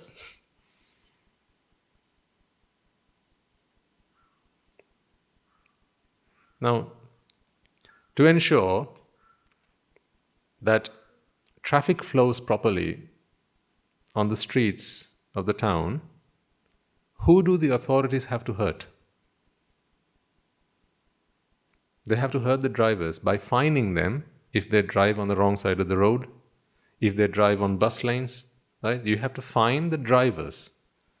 But is it the drivers who are on the road and blocking the roads? No, it's the cars. But you only change behavior if it hurts. Yeah? So you have to hurt someone who can make a responsible decision so that a different outcome can be expected. You always have to hurt the person or the point where a decision can be made. So there's no point in hurting the hand when you pinch it, because it's not the hand that decides whether I got to move my hand or keep my hand. It's the mind that decides that. So for the mind to now decide that it's time to move because this is uncomfortable, the mind has to be hurt, not the body. Does that make sense at all? I'll try again. Okay. Take a mosquito. Now, with the rains, we have to be very careful about mosquitoes, right? So at homes, please make sure that there are no places where mosquitoes can breed. That's a sidebar. Because your lives are very important, very, very, very valuable. So please ensure that there are no breeding places for mosquitoes in and around your homes, as we will do the same at the monastery as well. So coming back to the point, when a mosquito bites, right, the mind has to know to pull the arm away, or to pull the hand away, or to chase the mosquito away. It is the mind that has to do that. Now here's a good example of this. When there's a mosquito, say, on the hand, or say on the leg, right? What do you normally do? I mean, as good Buddhists, I have to caveat that. What do you normally do as a good law-abiding Buddhist? Don't say slap. What do? You chase it away. Right? So say it's on your back. That's the best place. Say it's on your back. You have a mosquito bite on your back. Right? Now, how do you chase it? With your hand, right? With your hand. But where's the mosquito? On your back. So if the mosquito is on your back, what's the hand doing? Why is the hand getting involved? Think about this. Now, this might seem, duh, Swami, is it not obvious? No, there's something more subtle I'm trying to get across to you here. Not just what you see outside. If it's the back that is being bitten, why is the hand getting involved? Why is the arm getting involved? Who's the one making the decisions here? The mind, exactly. It's the mind. Because if it was the back that hurt, then the arm wouldn't get involved. Then the back would have to sort itself out. But because it's not the back that hurts, and the mind that hurts, now the mind gets into action. Right? The mind goes into action, and it makes use of everything that is within its power and within its control. Do you get the point? It makes use of everything within its command and its control to save itself, not the back. The mind is not trying to save the back. What the mind is trying to do is to free itself from pain. What is this itself here? The mind. The mind is trying to save itself from pain. That is why now the mind is making use of other instruments that is available to it to free itself from pain. If it was the back that hurt, the arm wouldn't care a bit. The arm would say, why should I bother? If the back hurts, let the back worry about it. I'm not going to get involved. But the arm has no say here, because both the arm and the back are slaves to the mind. So therefore, it is the mind that hurts. So for this body to be protected, it is the mind that has to be pinched. It is the mind that has to be burnt. It is the mind that has to be punished. Otherwise, this body would not be able to sustain itself. When you are hungry, another good example. When you are hungry, what do? What gets hurt? Do you think the stomach hurts? If the stomach hurts, then what's the mouth doing after that? And this is the mouth, this is the stomach. If the stomach hurts, then the mouth should say, let the stomach worry about that, not my problem. And why are the arms, all of a sudden going into action? Cooking, washing, mixing, chopping, cutting, dicing, slicing, mixing, putting in the mouth, and the teeth, and the jaws, munching. Yeah, see, all this, because the stomach hurts. So why are the other parts of the body getting involved when it's the stomach that hurts? See, if this gentleman was in pain, would I have to worry about it? No, I would, sir. Honestly, I would. Right? Because I care about you. Right? Don't you worry. Right? But that, to a side, right, just ignoring that for a moment, right? If the gentleman was in pain, what would I have to do? What would my arm have to do with that? Nothing, because my arm doesn't hurt. Yeah? For my arm to do something, to react and respond to that, when this gentleman is in pain, my arm also has to hurt. Then the arm gets into action. But the arm doesn't get into action because when the gentleman hurts, nothing, there's no influence, there's no impact on the arm. So why then, when there's a mosquito that's biting in the back, the arm goes into action? Why then, when you're hungry, your arms go into action, your fingers go into action, your jaws go into action, the rest of your body starts to go into action? Why? Who's the one that's getting hurt here? The mind is. Because the mind is the thing that has come under threat, the mind now starts to use everything within its power. Sound, help, help, help. I need something to eat. See? This is the mind. It's the mind that is hurt right now, not the stomach. So now because someone understands this, whoever designed this, engineered this, right? Because the stomach can't fend for itself and it needs the help of all these other instruments that are attached to this body, what they did was they routed all the pain to the mind. I'll say that again. Okay? Whoever designed this fantastic piece of engineering, right? Whoever designed this fantastic machine, right? To protect each and every part of this body and to make use of all the other parts of the body, or one for all and all for one, right? To make use of all the other parts of the body in the survival, in the maintenance, in the upkeep of one and every part of the body, what they did was they routed all the pain to the mind. Because now, when any part of your body hurts, all of the other parts of your body come to its rescue. Yes or no? Yeah. Why so? Because it's not the part of the body that hurts, it's the mind that hurts. So for the leg, when it hurts, to make use of the arm, the leg must inform someone to whom the arm belongs. And who's that someone? The mind. So therefore, for the leg to get any help of recovery, any hope of recovery, the leg must make that pain known to the mind. And then the mind will make use of whatever it has to go and rescue the leg. So therefore, it is not any of the parts of your body that really hurt. This hurtful experience, this hurtful sensation that you have, pain essentially, is all felt by the mind. Pain is felt by the mind. These are simply sensations. Now, if you study the skin, there are various receptors. There are heat receptors. There are touch receptors. There are pressure receptors. Okay? But neither heat, nor cold, nor pressure, nor pain, as you sense it, are sensed here. What they do is, they all convert those stimuli or those insults to electrical signals. And because those electrical signals are taken to various parts of the brain, they are interpreted differently. They are translated differently and they're interpreted differently. See, that's what's going on. Now, the long and short of all this is, now this you'll learn for science, but the long and short of all this is to explain to you now, the point I really want to get across to you is, try and break yourself from this thinking that the sensations that the mind experiences are in the objects themselves. They are not in the object. Color is not in the object. Color is how you perceive an electrical signal.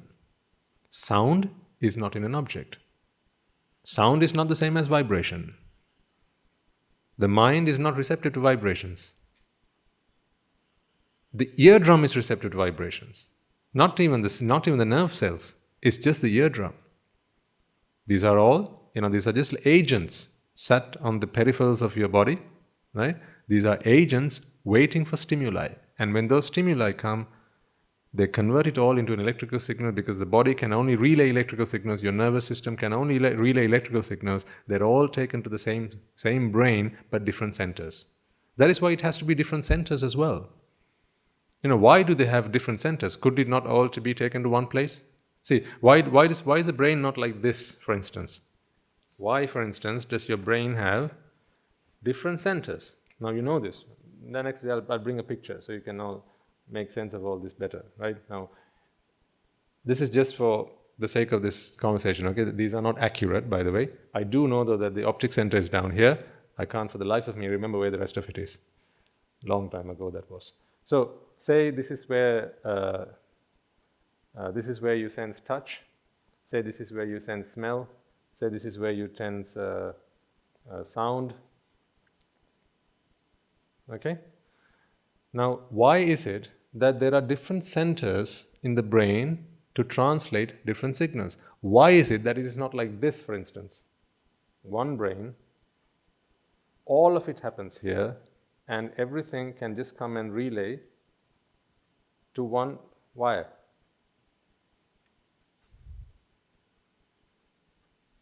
Can you see from the back? Yeah? See, this is the ear, for instance. Okay, this is the nose.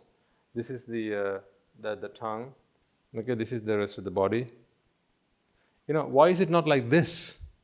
Where whatever electrical current comes, it comes and drops it on the central wire, and that just takes it to the brain. Would it not have been much simpler if it were like that? But it's not like that. In fact, the nerve cells, the nerves that are in your ear, or your toe, that is the longest nerve there is. It runs all the way, the length of your body. It runs all the way to your brain. So why does it have to do that? Now, there may be some places where one nerve cell might conduct that current to another, but those are dedicated nerves. So they don't carry multiple inputs from various places. So it's not like there's a nerve cell that takes the message from your ear and your tongue. It doesn't do like that. There's one for the tongue, there's one for the ear. Why can't they both share the same one? Why not? Because it has to go to different centers in the brain. Why different centers in the brain? Absolutely. So that they can be distinguished and then interpreted, or rather translated, to mind language in a different way. And when the mind language is different, now the mind can interpret them differently. So you see, the whole construct is designed to help the mind to experience a rich world and not just a plain old world. The mind wants to experience variety. I'm going to end on this note. This is the real funny part. Once again, we talked about this. If you understand this, you'll realize how silly this existence is. And this need for separation, how meaningless it is. Okay? This is a shape. This shape, when held against your tongue,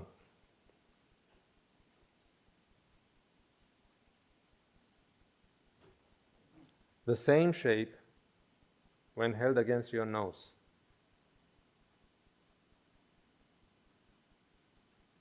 the same shape. Okay? The same shape when held against your finger for touch. Okay? This is touch, taste, and smell.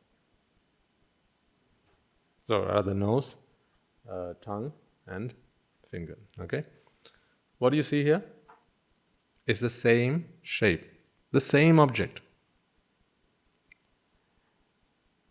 The mind interprets this in three different ways.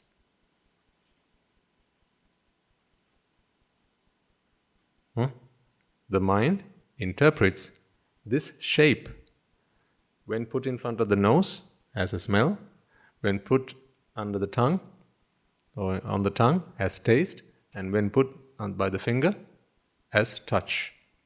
But ultimately, what is there? The same shape. Now, this will give you an insightful glimpse into how desperate the mind is to experience separation.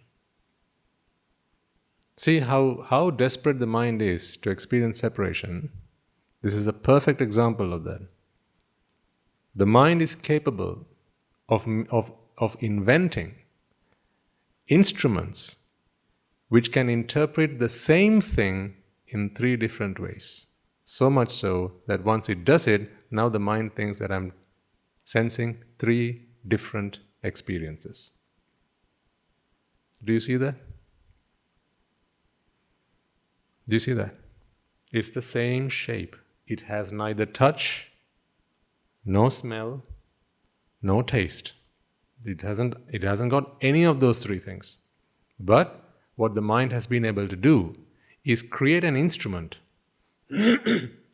Those instruments being the touch input, the smell input, and the taste input. These 3 instruments are able to take the stimuli which are identical, right? They of an identical object in 3 different forms and feed it to the mind as an electrical signal, or to the brain as an electrical signal, to be then interpreted as 3 different sensations. When in fact, none of those 3 things are actually in the objects themselves. Why does the mind do this? You have to ask this important question. Why does the mind do this? It is because the mind wishes to experience separation. If it can't separate what really is, it will make believe separation by creating an instrument, by creating by creating an instrument which can actually go out into the world and bring in fake differences that don't really exist. But when they come into the mind now believes that those differences really do exist out there. That's why when you eat a papadam, the smell of papadam and the taste of papadam, okay? It would be safe to assume that actually what you're sensing is the same thing. The smell of papadam, the taste of papadam, and the touch of papadam, it's safe to assume that you're experiencing the same thing, but in 3 different ways. That is why papadam has such a big place on the culinary table. Because one object can give sensory sensations in multiple ways. So, a papadam is a masterpiece. It's a magnificent invention. The same papadam can give smell, can give taste, can give touch, can give sight, and also can give sound. Something so simple as a papadam can excite all the 5 organs of the body. I mean, really, papadam should not be selling for so cheap. Should they really? Don't you think so? One object, buy one, get 4 free, right? They give you all of it. It bombards your sensations, your sensory organs, all 5 of them in one munch. It can give inputs to all 5 sense organs. So that's why I say it's a masterpiece. It's one fantastic invention by a desperate mind. But at least when it comes to these 3 sensory inputs, this is what the Káma world is for. The sensual world is for this. Now you need to understand what a mirage the sensual world is. What a lie the sensual world is. This Káma world that we live in, we are here to actually experience something that doesn't exist. That's how desperate the mind was to get yourselves here. Because touch doesn't exist. This hardness, this roughness or this smoothness is not, that sensation is not here. This toughness is not here. This smoothness is not here. There is something here, yes, but it's not what you sense. Your mind simply interprets it in this way. This is your interpretation of it. The smell is certainly not here. Then how can anything in this world actually smell of anything? This world smells only to those who have noses. Otherwise, there are no smells. This world only tastes only to those who have tongues. Otherwise, there are no tastes in this world. Take out tongues, you couldn't talk about taste, because taste does not exist. What exists are shapes. What taste is a shape? What smell is a shape? Then you have to answer the question, what taste is a triangle? What does a triangle taste like? What does a square taste like? And you have no answer. Because that is what there is, shapes. There are shapes. But there are no tastes. There are no smells. So then why have you come into the sensual world? Because the mind wishes to separate. The same object, if you can experience it 3 times over, wouldn't that be nice? The same object. If you can experience the same thing 3 times over, and then each time you think that it's a different thing, wouldn't that be nice? It's like if you say you had short-term memory loss. If you had short-term memory loss, right? So you like to be driven in a car. You go to someone's place and they say, "Nice car, can you give me a drive?" "Yes, sure." So they say, "Hop on," and then you go on a drive. But say you have to pay for it. So $100 for one ride. And by the time you drive around and you get off the car, you forget that you've been on it. And you ask, "Nice car, can you give me a ride?" "Yeah, certainly, $100. So you pay another 100 and you go the same route in the same car, right? And then by the time you get back, you've forgotten that you've been on it. And then again you say, "Nice car, can I have a drive, please?" "Yeah, certainly, hop on." But $100. So you pay another 100, same car, same route, same journey, but you keep forgetting. Now what do you think that is? Silly? Yes, don't you think that is silly? If you think that is silly, how silly is this? How silly is this then? When there is no taste out there, when there is no smell out there, and there is no touch out there. Like heat, for example.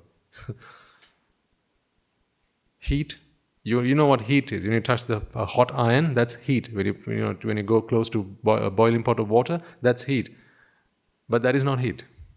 Because there is no such thing called heat out there. Out there, there are vibrations. There are intense vibrations.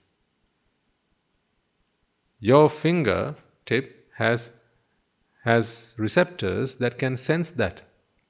Intense vibrations. And when it does, it interprets it as heat. So what you experience as heat is mere interpretation. Therefore, heat doesn't exist out there. But there is energy out there, yes. Energy is out there, but that's not heat. But we measure heat. We measure it in calories. Yeah? But I'm talking about the interpretation of that. Calories are used to measure energy. But we can say this is heat energy, right? Kinetic energy, potential energy, and so on.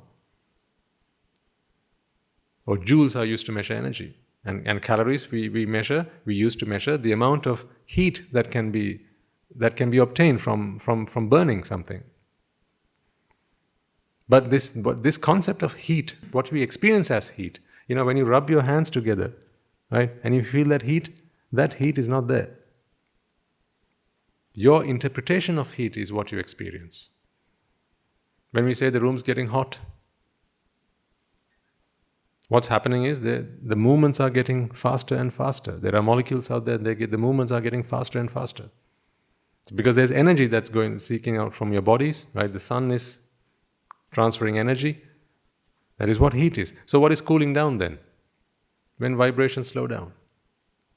That's why they say at absolute zero, there are no vibrations. You can't cool anything colder than absolute zero, which is where all motion stops. It's a concept that they have in physics. So when you cool it down to, I think, minus 263 something, minus 273 degrees Celsius, absolute zero. At that point, all motion stops. So if all motion stops, then what was heat after all? Motion. So that is what's actually out there, motion. Electrons are spinning around a nucleus, motion. When you heat, it slows down. So all movement stops. But we experience heat. We sense heat as in the way, I can't draw it for you and say this is how you experience heat, right? Because it's only a sensation of the mind. It's a perception. So finally, to conclude on this point, take pity on yourselves. The fact that we've come into this sensual world to experience something that actually doesn't exist out there is such a shame, I think. Because although all of this is fake, the pain that you have to endure to experience all this is very real. Although tongue doesn't actually taste, what about when you bite your tongue? Isn't that painful? Where's that pain, by the way? That's also interpreted by the mind. That pain is interpreted by the mind. That's why I say when you do exercise and you start to feel the pains and the aches in your body, don't be fooled to think that it is your body that is complaining. That is not how it feels in the muscles of your body. The muscles of your body are simply picking up chemical balances or chemical imbalances. Maybe perhaps the build-up of lactic acid. Right? That is all there is. The build-up of lactic acid, and that's sending an electrical signal. What you experience it as pain. That pain is not in the muscle. When you slap yourself, that pain is not here. When you pinch yourself, that pain is not here. Right? When you rub yourself, that feeling, that sensation is not here. These are all interpretations of the mind. So last but not least, coming back to the strawberry, where we started this conversation. Initially you thought that this whole thing was a body, one unit, right? One entity. And sight, sound, smells, taste and touch were intrinsic and contained within the entities, within these bodies. So therefore, to experience them, you wanted the object. But now you begin to understand that these sensations, they're not actually part and parcel of the object. They're not contained within the object. Color is not in the object. We know about pigments, right? And pigments only reflect energy that falls on it. Now, in fact, it would be wrong to say that this is green. It is green only under this light. Under another light, it's not green. So is it green? Can you say that the pigments are green? No. What a pigment does is simply reflect energy that falls on it, but in a different way. Right? So not even the pigments are green. So you can't say the leaf is green, you can't even say the pigments are green. Because it all depends. If you shine ultraviolet on this, or an infrared light, no, it's not going to look green. So whatever falls on it, it converts it, or it absorbs some of it, and some other radiation is emitted from it. That's how it works. So all these sensations that we experience, they're not out there. So then therefore, why do you look for the strawberry flavor in a strawberry? Now you understand that the strawberry flavor is not in a strawberry, then there's no point going after the strawberries. So where is this strawberry flavor? It's only in the mind. The strawberry flavor was never in a strawberry.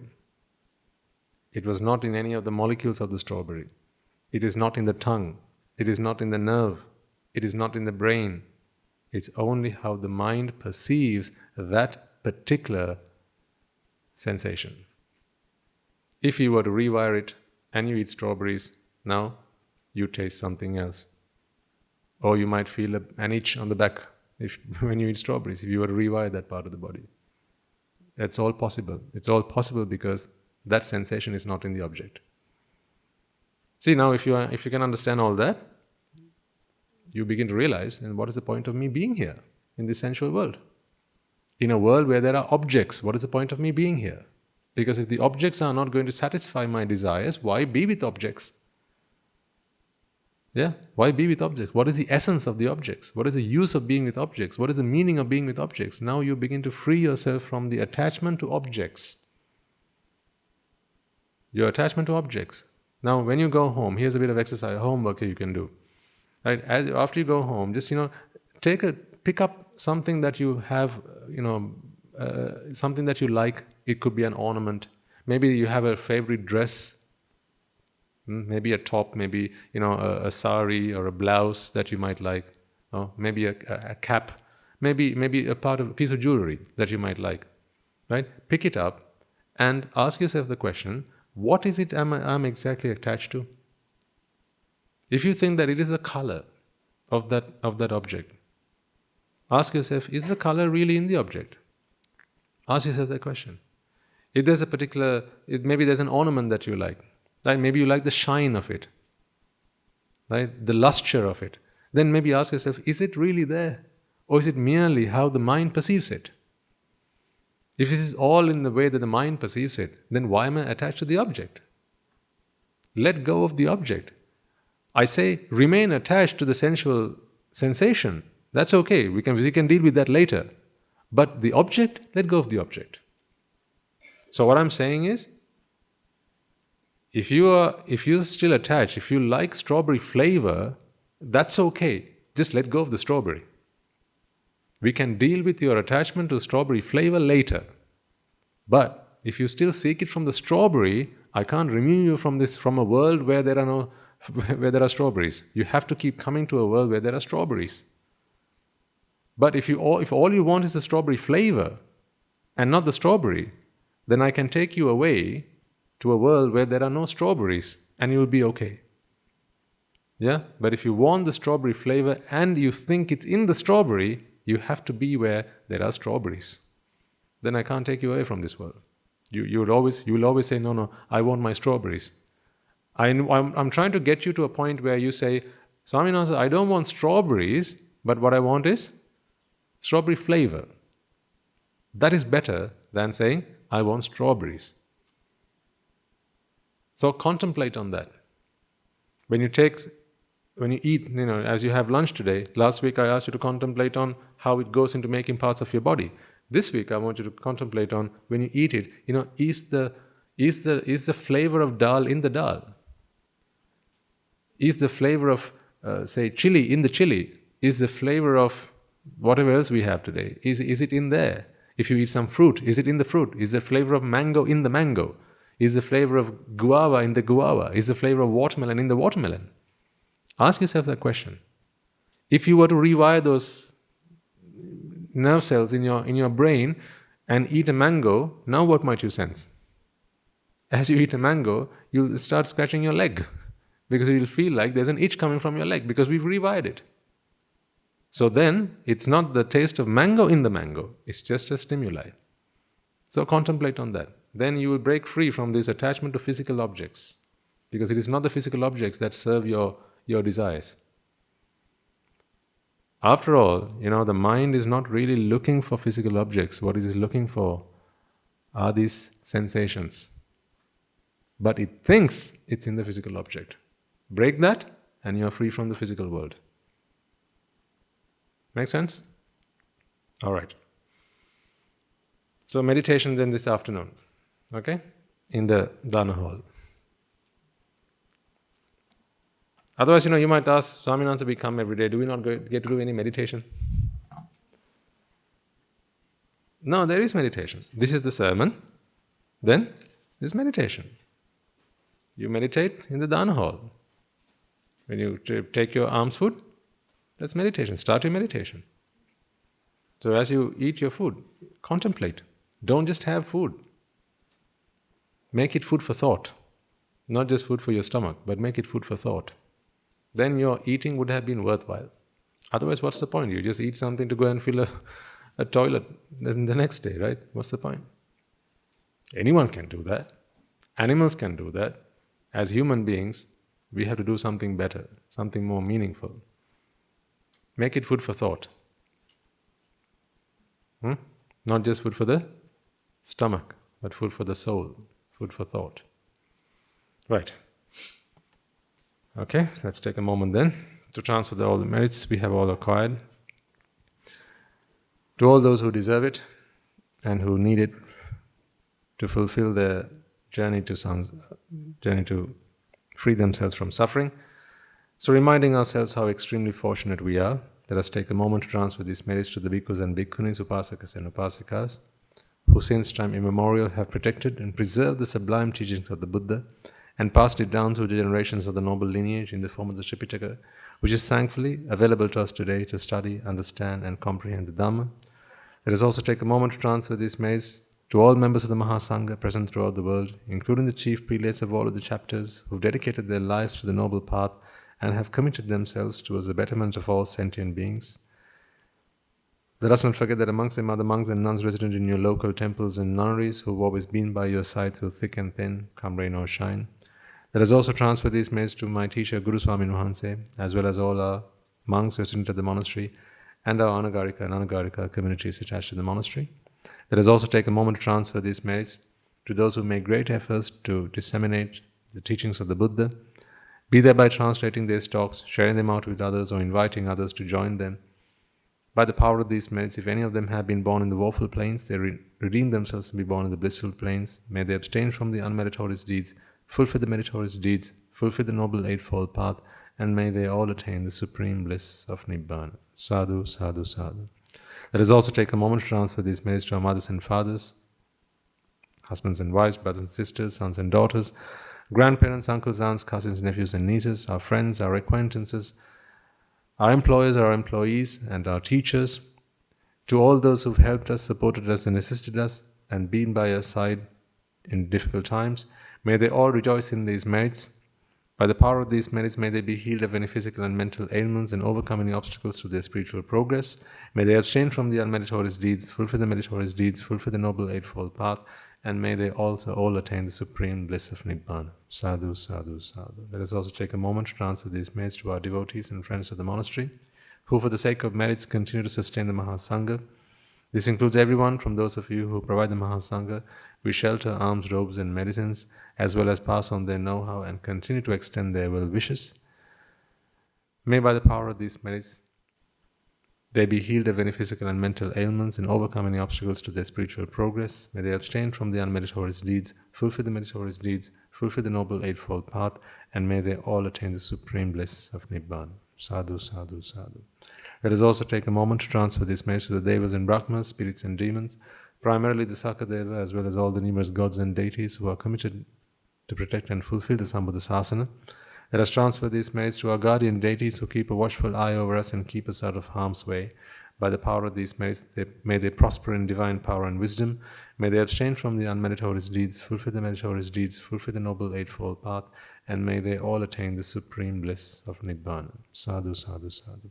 Let us also take a moment to transfer these merits to those who have passed away in our name, our loved ones, our ancestors and those who have predeceased us, our forefathers, reminding ourselves that today we enjoy the fruits of their labor.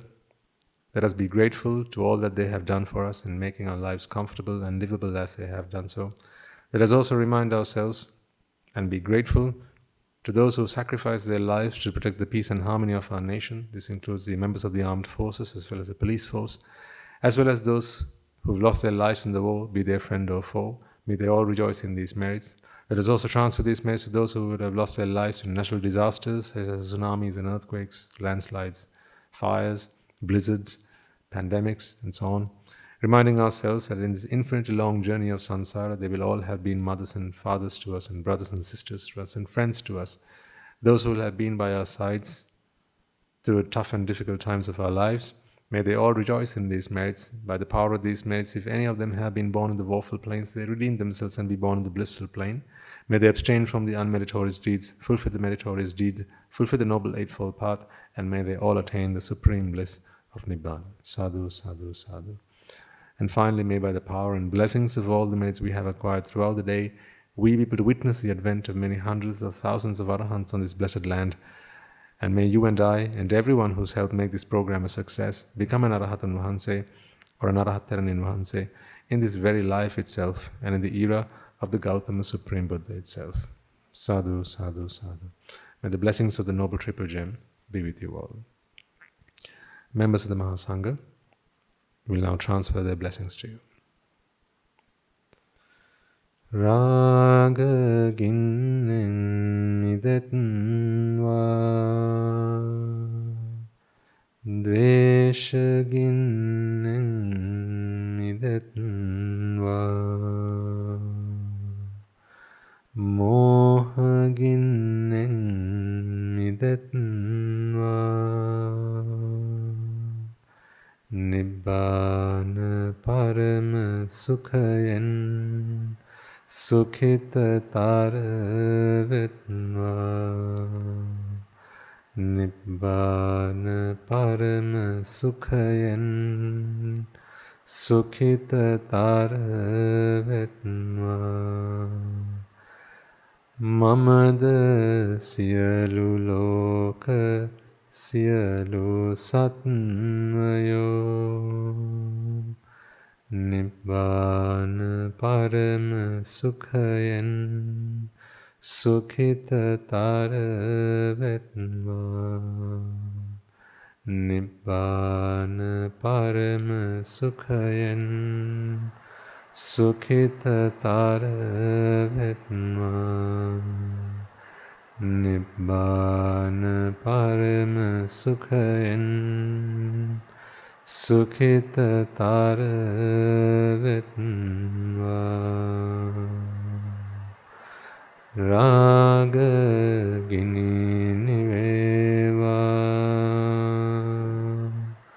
ද්වේෂගිනි නිවේවා මෝහගිනි නිවේවා